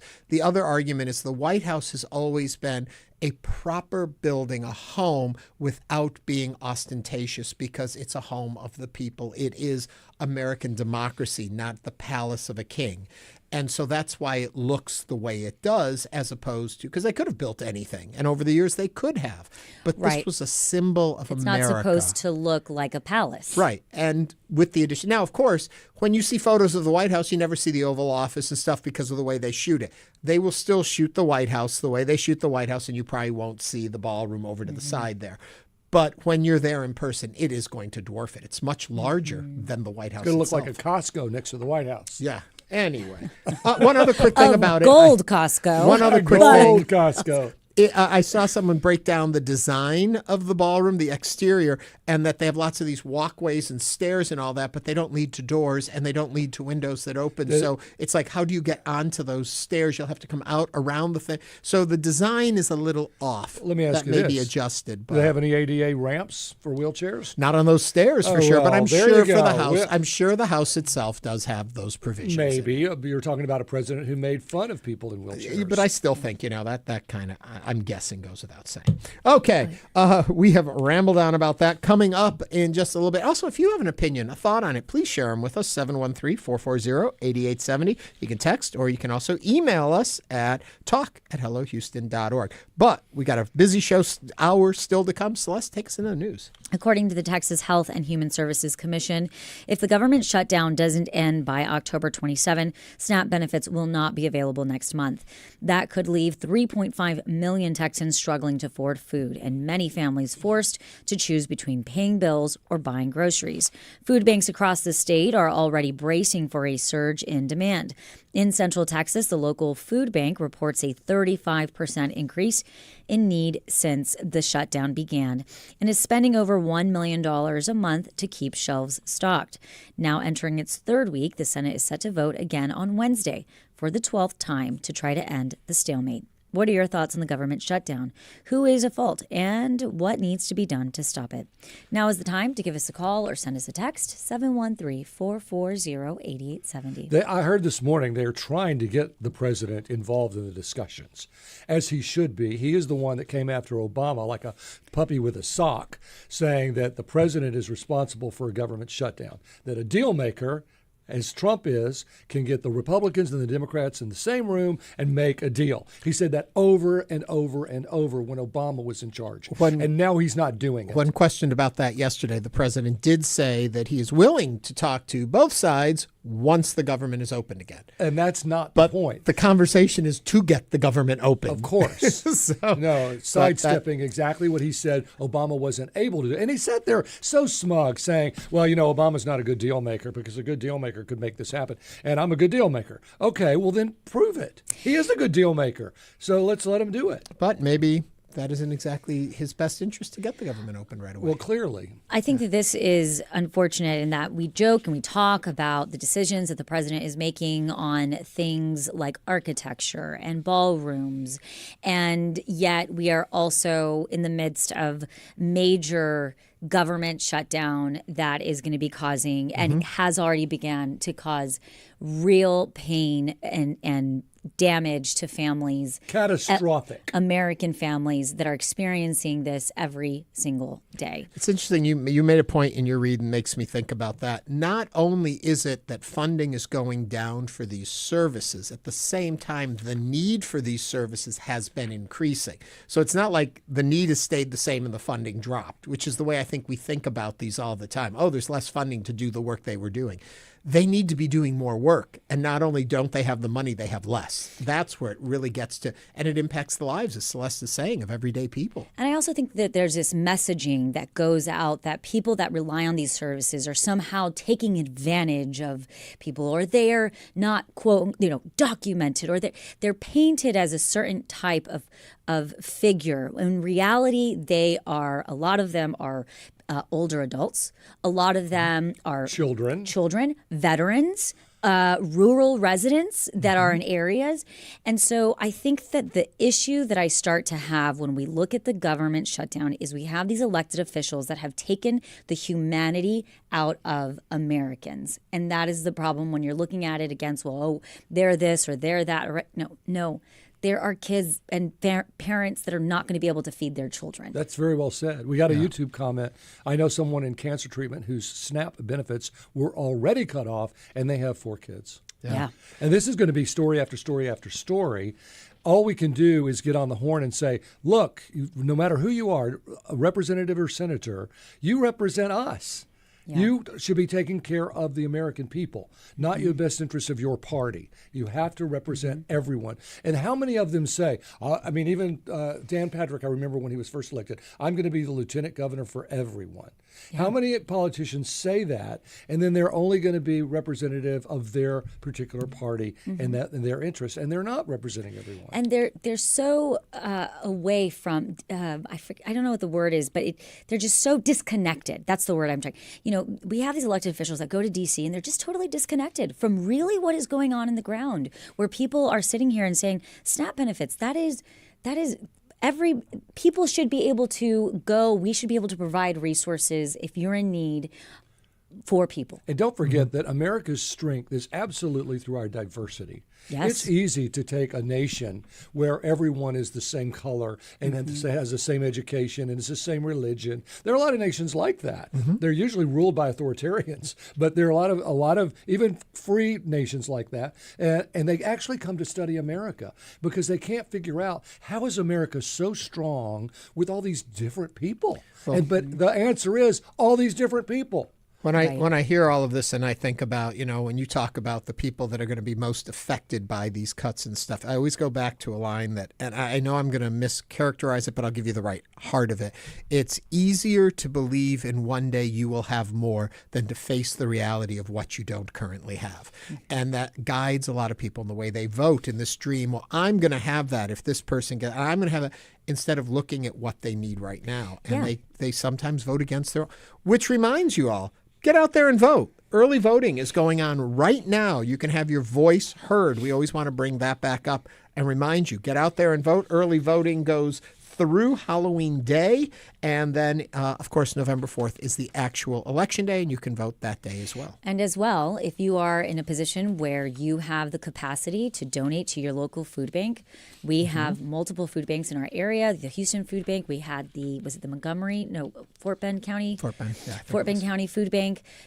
This is also a time where as citizens we can step up and get involved and, be a part of something of extending It's grace. going to take a lot. It's going to take a lot just because it is the holidays. People have budgets and they have holiday spending they want to do, and they're going to be reluctant, I think, in a lot of ways to give more than they normally give. But this is the time when we're going to have to. To go back to our original question too, as we've watched this shutdown continue on, what are your thoughts and feelings about the shutdown? Should it be resolved? Is it worth the battle that's going on to preserve what the Democrats are hoping to do? Should it be moved ahead with the CR the way the Republicans are hoping for?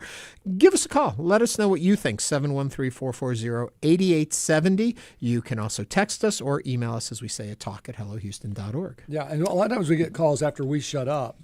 Oftentimes. Yes, oftentimes we get feel free to interrupt us. We'll take your call as soon as we get it. When we have already finished. But coming up on Hello Houston, with the Montrose rainbow crosswalks removed, am I not supposed to be rapping? We had a couple more minutes, but you can wrap it up. No, sorry. I had everybody looked at me right now. We're going to pause on that rap. Well, I want to talk to Carolyn about this. So, we're going to come up. City Council member Dr. Carolyn Evans-Shabazz is going to be here. Yeah, but really quickly, I just want to mention one other thing. We're talking about all this construction. We're talking about new buildings. We're talking about a ballroom. Well, in Montrose, we've talked about their rainbow crosswalks going away. But over on the site of what was used to referred to as the Disco Kroger, they have announced what's finally going in there. What? They are going to be building a $100 million apartment complex on the site of the old Disco Kroger. Is it all mixed use where they have, multi-use? Mixed use where they have I believe so. And restaurants. I think there's retail on the bottom and then apartments up above. But it looks fabulous. I mean, I've seen some drawings of it out. And so for those of you who drive by that spot where there used to be the Kroger and wondered what's going there. Well, remember those drawings that came out? I think I saw them in the Chronicle 2 or 3 years ago, and they were going to completely esplanade Montrose and make it really beautiful. They haven't done a thing. Well, I think one of the issues isn't that the area where the TERS and the trees. Yeah, there was a whole. It was a tree issue. There was They took down a lot of trees on issues. Kirby and redid the whole street. And there you go. And for those of you planning dinner, today is National Tavern Style Pizza Day. Really quickly, sorry, just going back to streets, I do think that, I live near San Felipe and Westheimer. And San Felipe, they redid it, and it is so nice. And you can go all the way through. Westheimer, I wish they would put some plants or make it prettier. Yeah. Post Oak is so nice. Yeah, and Post Oak area, but going all the way down. But if you want to see Celeste, you want to see me surprised, you can go to our YouTube and see where I was shocked. Okay. We're going to take a break. Coming up on Hello Houston, now it's time to wrap. With the Montrose Rainbow Crosswalks removed, City Council member Dr. Carolyn Evans-Shabazz will address concerns over the fate of the George Floyd mural and the Black Lives Matter mural on Alabama Street. This is News 88.7. Stay with us.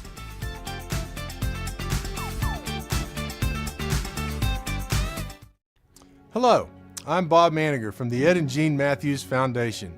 PBS has been a part of our family for generations, and we are proud supporters of Houston Public Media. From PBS Kids programming that supports children and their parents to PBS NewsHour that we rely on to learn about what's going on in our world. Your support keeps PBS available for our community across Greater Houston. Give now at houstonpublicmedia.org/donate.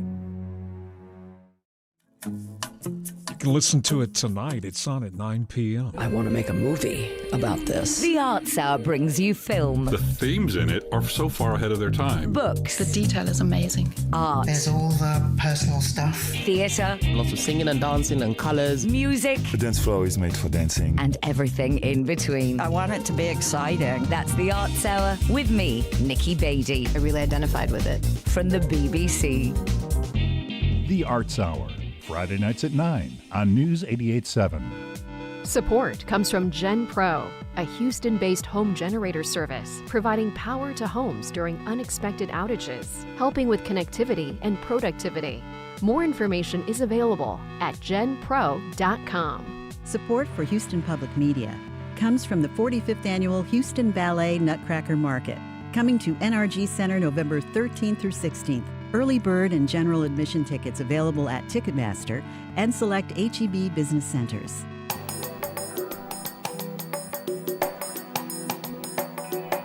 And now back to Hello Houston. To comment on any of today's topics, call 713 713-440-8870 or email us at talk@hellohouston.org. Now back to Ernie Manous, Celeste Diaz-Sherman, and Frank Billingsley.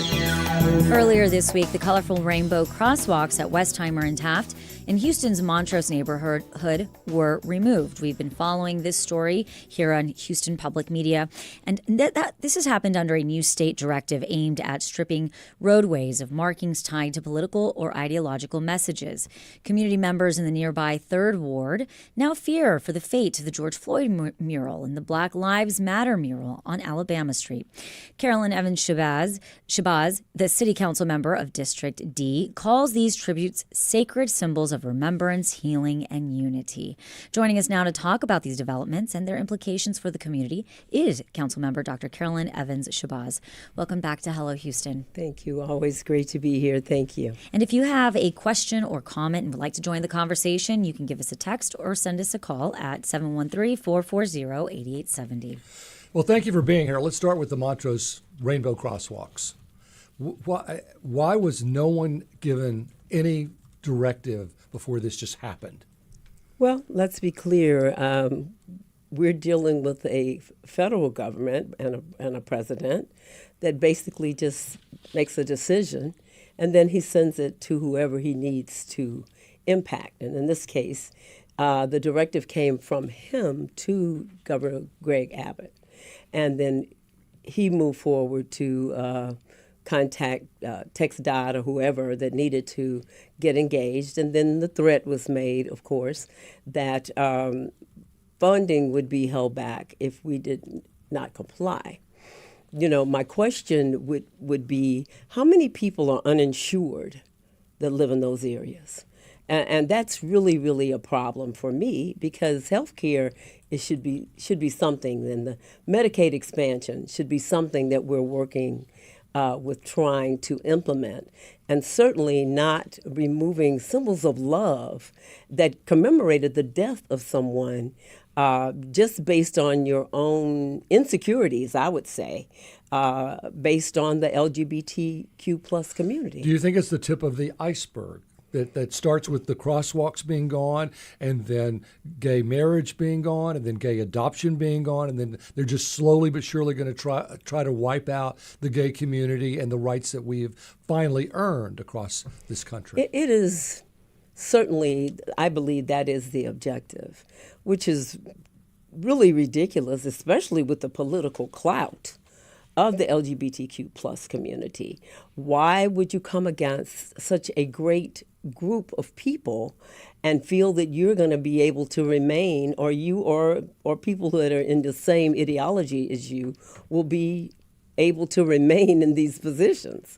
Because at the end of the day, you know, the paint, it's beautiful, but people's lives and what they remember and love is not necessarily in the paint.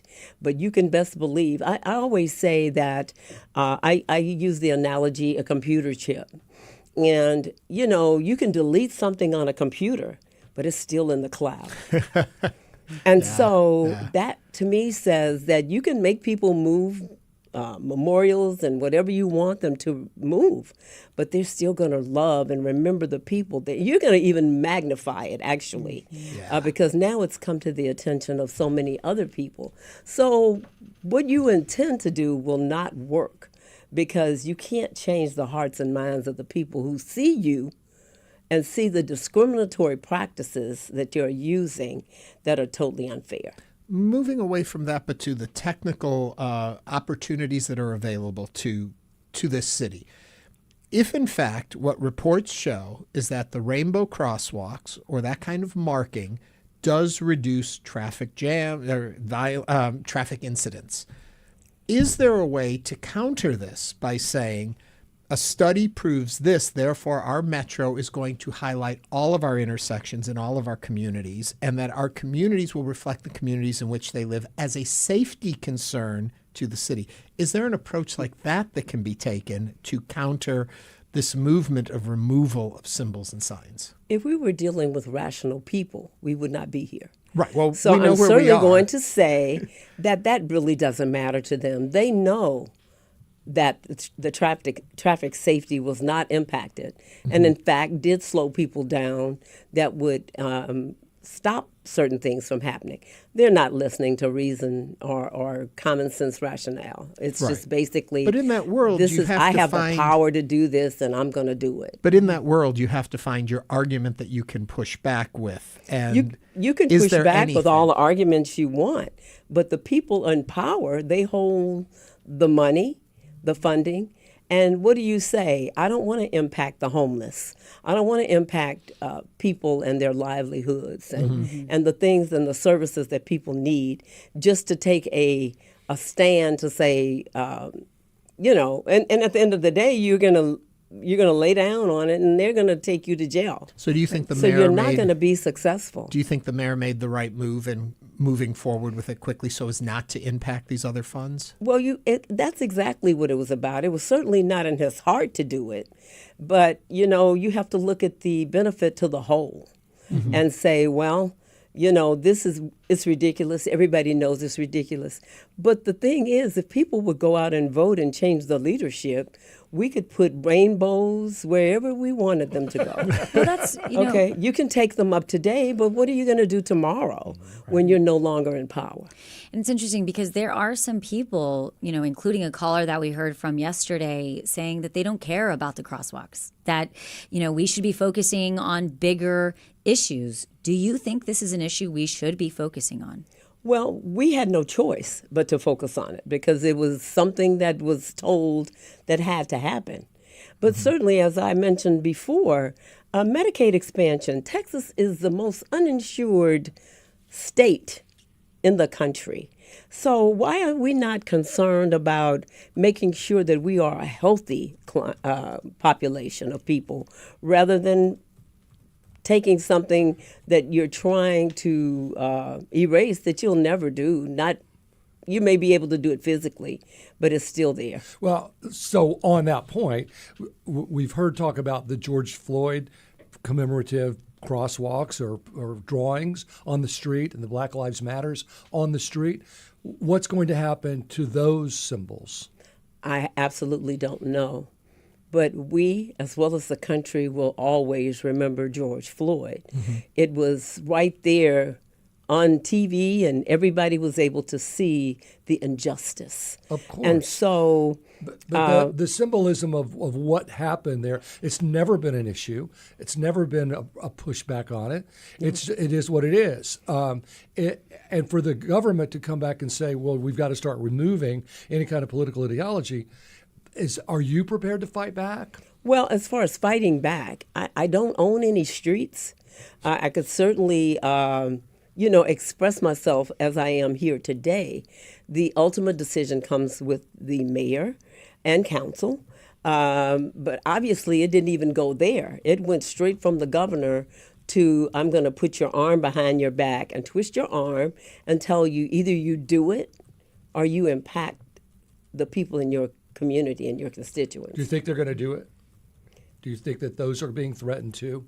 I mean, I haven't heard. Oh yeah, that's the whole thing. I mean, is there a date that they're going to be withholding of funds? Now, I have not heard anything specific about George Floyd, but one of the good things about George Floyd is, well, first and foremost, the students at Jack Yates High School were very much a part of this project. But then there is a memorial to George Floyd right there in front of it that is owned privately by private owners. So they can't take that down. So they can't make that go away. But, the city streets are something that the city certainly controls, but you have to weigh it out.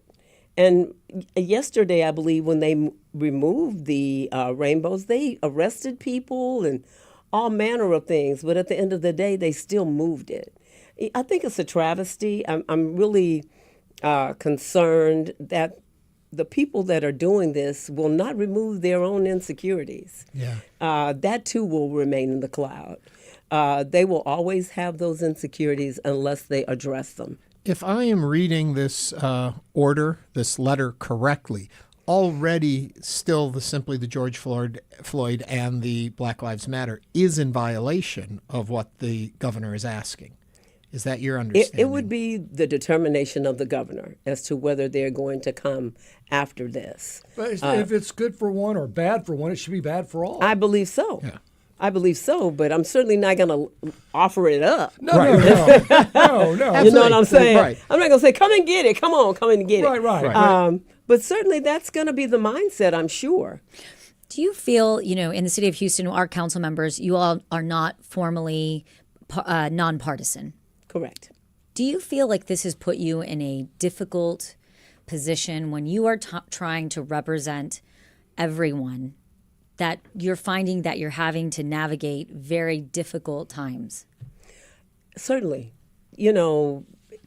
Again, it's just a travesty that this is the focus of our government. Our government is shut down, on the federal level. Things are happening. People are losing their jobs, their livelihoods. There's talk of removing Social Security and all of these different things. I'm going to say I really don't know what happened, to our country where common sense just ran out of the room and everything became partisan.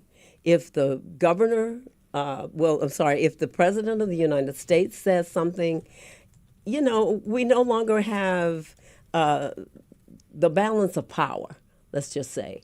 And I'm thinking that as long as the government is shut down, he's able to make these unilateral decisions, which this is beneficial to him to have the government shut down. And so it's just unfortunate. You can fight in other ways. Mm-hmm. Other ways would be, we're voting right now. We have early voting going on. Of course, we don't have anything on the federal. Well, yes, we do. We have a congressional seat that is on the ballot. But there will be another time where you will have a presidential, you will have senators, you'll have Congress. And hopefully the people that even support these people will see how ridiculous it is that this is what is happening on that level, as opposed to doing those things that are relevant to the country. People are starving. People are in very precarious situations. And, why are you focusing on this? Well, let me ask you this, because you're part of the city council. Yes. I assume you all have lunch together every now and then and know each other. But when Houston, we are a city of 2 million, a county of 4 million, a region of 7 million. When we sneeze, the rest of the state gets a cold. Why doesn't Houston have more power, and Dallas and Austin and San Antonio? Why collectively don't we have the power to say, no, we're not going to abide by this? The governor, what are they going to do, shut all the cities' streets down in all those four cities? If Donald Trump gives him that mandate, he's going to shut all the cities down. I'm not sure that of what lengths. Well, somebody's got to dig in their heels. Somebody's got to say. The governor would go to mandate this. Well, are y'all willing to find out? So I think that it would be, what you have suggested is a great possibility because there are mayors of all of these major cities. And certainly what happens if the city pushes back? That's a great question that I can certainly pose to the mayor to ask him, has that been a consideration? Because certainly there's power in numbers. And certainly at the end of the day, we outnumber the governor and right. the president. But certainly, people operate in silos and they don't necessarily reach out, as you have said, to say, hey, well, this is how we're going to fight this. And it's coming down so quickly that people have not even had the opportunity to really organize to say, but at some point, we see what's happening. So when do we decide to collaborate with other cities? Well, Ted Cruz is from Houston. Dan Patrick is from Houston. They should be allies for Houston. I know, but they should be able to say, those are my people in the city of Houston. They are allies for Donald J. Trump. And they are there to do his bidding, at his beck and call. And it's just really sad. I never thought I would witness this in my lifetime. But certainly this is something that is beyond belief. But it's the belief that whatever he says is what goes. So I don't look to Ted Cruz to be a savior of this. I certainly don't look to Dan Patrick or Governor Abbott, because they are all, for some reason, very, very afraid of the Wizard of Oz. Okay, they're very afraid of him, and they are just not going to stand. To me, we're all placed here by the people to do the bidding of the people and not the bidding of any one office. Yeah. And this is what's happening. Staying with the governor for a second, if I'm not mistaken, he recently said that his goal is to turn this region deep red and that's what he wants to go to. Moments like this, the crosswalks, the potential, if in fact they then focus on George Floyd or Black Lives Matter, does that then work against what his goal is? But how would you think he hopes to shift political interest here if he goes against the interest of the majority of the people here? What do you think is at play there? I hope the people are enraged, and enraged to the point that it will not happen like that. Some people believe if you're Republican, you always vote Republican. If you're Democrat, always vote Democrat. But why not vote common sense? And if you have people that are not representing your interest, then don't support them. Certainly, I'm not a real fan of partisan politics, because common sense has gone out of the window, as well as being there for constituents. People come, and I know we're not going to always agree, but then these are things that really should not even be on the table. Again, there was a person that died at that intersection. Right. This was put here with love and compassion, and to also lift up people who have been through a lot of things based on their, sexual identity. Sexual identity. Thank you for that word. And that is so ridiculous that anybody in 2025 has to defend that, and certainly defend a symbol of love. If it was something that would incite people to do something violent, then certainly I would be like, no, I don't know about that. But certainly it is not. Neither is the George Floyd. It's to commemorate a graduate of Jack Yates High School who, it's right there in front of the school. It's symbolic. The children there, they participated in it. The students rather participated in it, and it's really a travesty that those things that are created, particularly by our future, which are our students, are being destroyed.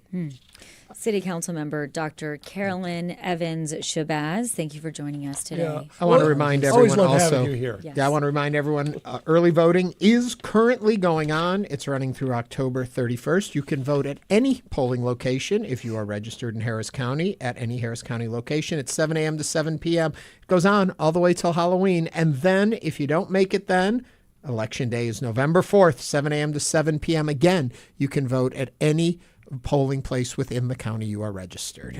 Every vote is important. Every vote. Every election. Even especially if you think those that are closer to the local people. Coming up, we'll discuss Alley Theater's production of The Body Snatcher. Stay with us as Hello Houston continues.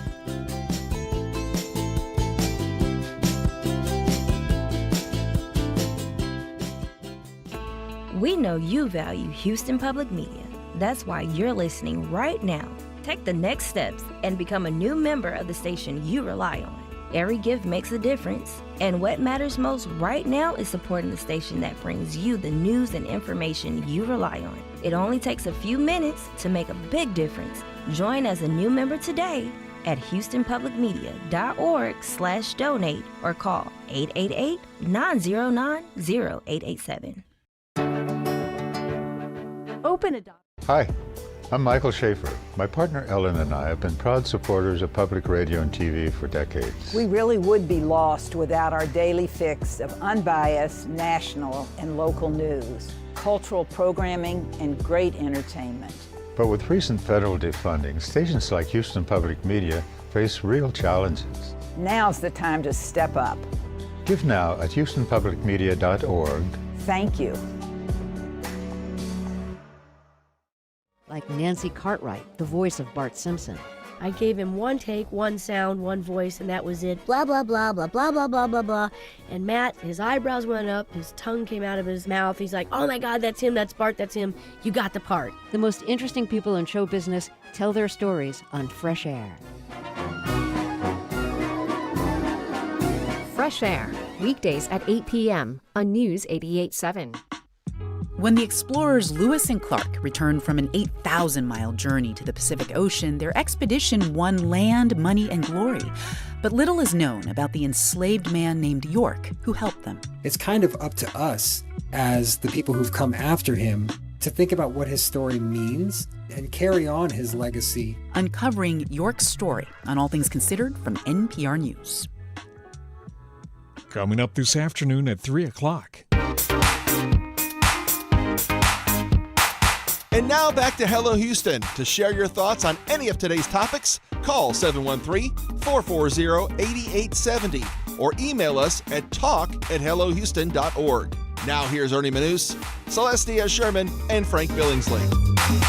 The Body Snatcher is a new play at the Alley Theater that blends chilling Victorian horror with a deep, moving love story. We're really making this a Halloween show today. I don't know why. Not really. Inspired by Robert Louis Stevenson's Gothic short story of the same name, this production offers a fresh take on its source material while also providing audiences with a frightening and moving experience. This spine-chilling thriller is currently running at the Alley Theater through October just 26th? Yes. 26th, so it's running fast. To tell us more about the play and bringing it to life on stage is Brandon Weinbrenner. He's the Associate Artistic Director at the Alley Theater and just also happens to be the director of The Body Snatcher. Welcome to the show. Thanks for having me. If you have questions and want to join the conversation, 713-440-8870. You know, we always think of Treasure Island when we think of Robert Louis Stevenson. Yes, and Dr. Jekyll and Mr. Hyde. Those are the big ones. Yeah. But, okay, so give everyone that's not quite familiar with The Body Snatcher sort of the elevator pitch of what it's about. Sure. The Body Snatcher is about a doctor. He is a surgeon of medical science back in 1899 London, and he has an ailing daughter who has a heart condition. So he engages a body snatcher, in other words, a grave robber, to start taking cadavers to hopefully find a fresh young heart to replace the ailing one in his daughter. So that's the elevator pitch. The early heart transplant. Yeah, and you know what's really fun is all of the audience members who are members of the medical field and how much they've gotten from the show to see like the early stages of what was miraculous in the medical field back in 1899 and how far we've advanced here in 2025. Well, it sounds okay, but then if you can't find any fresh cadavers, do you have to create them? Well, that happens in the show. Oh, Frank, you're way ahead of me here. That's exactly Frank right. may know the story a little bit too. You know, a lot of people are familiar with this from the Boris Karloff Bela Lugosi film from what was it, 1945? Oh yeah, we're all familiar with that. Why wouldn't you be? I'm all about these classic Universal horror films. You know, I heard it was on Turner Classic Movies last night. Thank you. Yeah. See, I'm not that far off. Here, I'll just talk to you. Forget these other two. How similar is that story? This is a new take with some freshness added in. Yeah, so Katie Frigette, who is the playwright, this is a world premiere. First time this play has ever been done. She's based in Seattle, but she really took inspiration for this story from that short story. So I would say our play picks up where that short story left off. And the short story is about the character of Fetz, who is the body snatcher, the grave robber, and how he first got into the business. So then you see his business progress in our production of the body snatcher, and the story is really about his client, Dr. Noakes, and his ailing daughter, Lizzie. Do you go like 90 minutes, no intermission, or do you have an intermission with it? So it's a very short show. It's very, nice and tight. And it's an hour 45, but it does have an intermission. And you're going to want that intermission because the end of Act 1 will leave you, breathless. Yes. Okay. In today's day and age, we've all been spooked and scared and investigated. How do you make it fresh for an audience in a theater to really feel that it's just like not, well, yeah, they're doing that, but to really feel part of it and to get that guttural, what do you do as a director? Jaded. Thank you for summing that up in one word. That's a really good question. And I think the approach, my approach to that is really just to honor the work with fantastic acting, fantastic design, and truthful storytelling, right? Humans have existed since the beginning of time, right? And there's still the same impulses, drivers, reasons we exist. You do things for love, you do things for money, like for lust. All of these things still exist, even if you're a character in 1899. So if you just stay true to that, I think it really can resonate with a modern audience. That, and I will also say, our design is off the chain. It is gorgeous. And it transports you to multiple locations with the intimacy of our New House Theater, which is our 300-seat theater. Yeah. So there's one design, and yet through lights, through different set of prop pieces that come on and off, we're able to transform you to multiple locations. Well, upstairs in the Da Vinci Code, what they're doing upstairs at the alley, again, the visuals of these shows are really kicked up at the alley right now. It's looking amazing. Yeah, and I would say that both of those shows, Da Vinci Code upstairs and Body Snatcher downstairs, are ways to visually tell a story in different ways, right? One uses heavy automation, giant pieces. The other one really invites you to use your own imagination, your curiosity and investment in the story to help transport the location. Now, we understand, obviously this, is I forgot my word. I have no idea what your question is. Do you think that this is a love story? Yes. Obviously, it's spooky. That was the word I was looking for. Spooky. Obviously, it is spooky. But would you say this is a true love story between a father and his daughter? Oh, sure, it is definitely about that. But you are also reminding me of the true love story in the play, which is between the father, the doctor's mentee, who helps him in this quest to save his daughter, and how he falls for Lizzie himself. So there's multiple different love stories in this play. I mean, the thing about this play is it is true melodrama. It's everything and the kitchen sink, right? We are not going for subtlety here. We want all the jump scares, all the love, all the proposals, all the dances, all of it. So did they find the heart?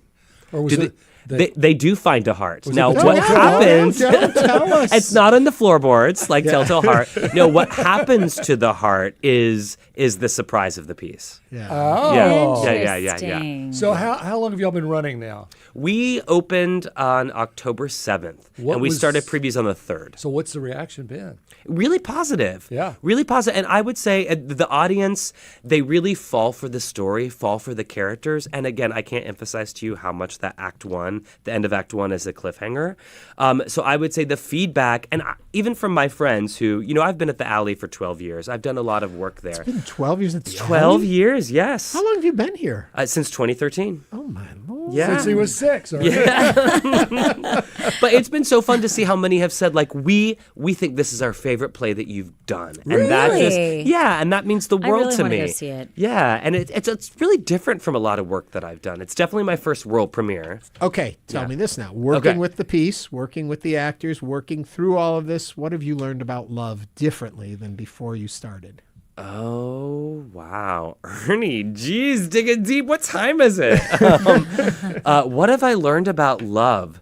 That when you really love something, there are no limits to what you'll do to save that person or to save that thing. Yeah. Right? You got that right. Like the quest for survival is ratcheted up to a bazillion when you really love something. That's the true test of love, is what are you willing to do to hold on to it. So then how do you get that to come across on stage? Oh, God, well, come and see it. You'll find out. Okay. I mean, the stakes are so high in this play. I think you really feel that with the tension that the characters hold on each other. There's also, Matt Starrett, our sound designer, did an amazing job of a lot of heavy-handed underscoring. Like I said, it's a melodrama that really informs you of like, oh, this is the information that's going to affect the outcome of this play. Like, we need to follow this bit, or this is the character's revelation. What I like about what you're saying today is that it's not just the script and the actors and direction on stage. You're talking about the whole experience of theater, from the visual and the sound and the performance and the intention and the words.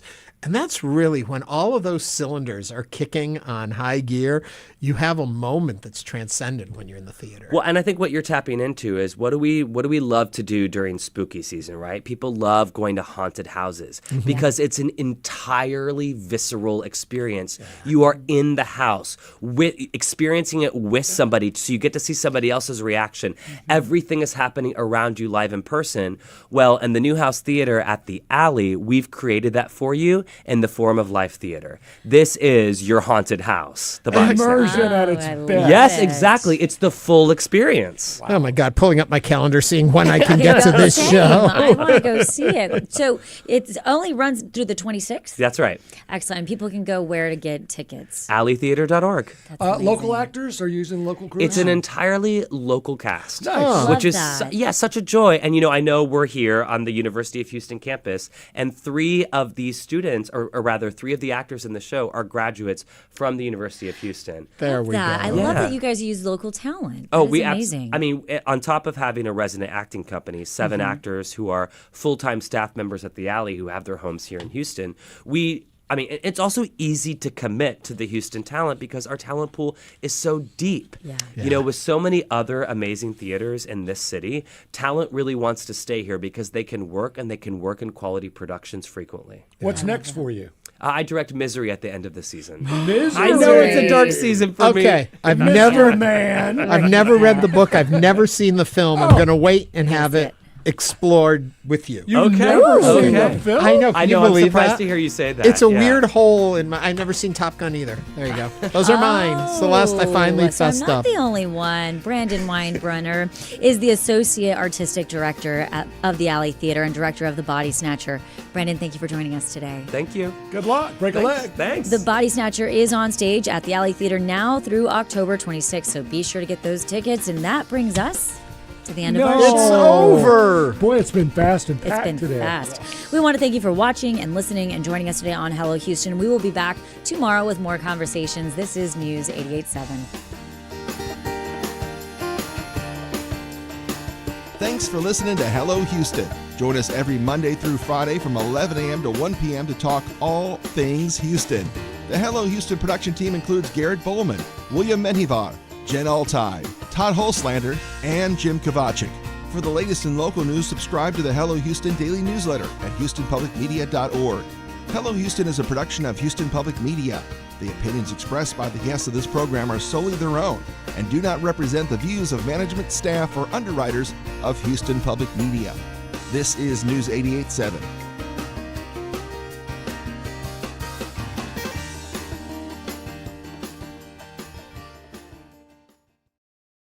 Support for Houston Public Media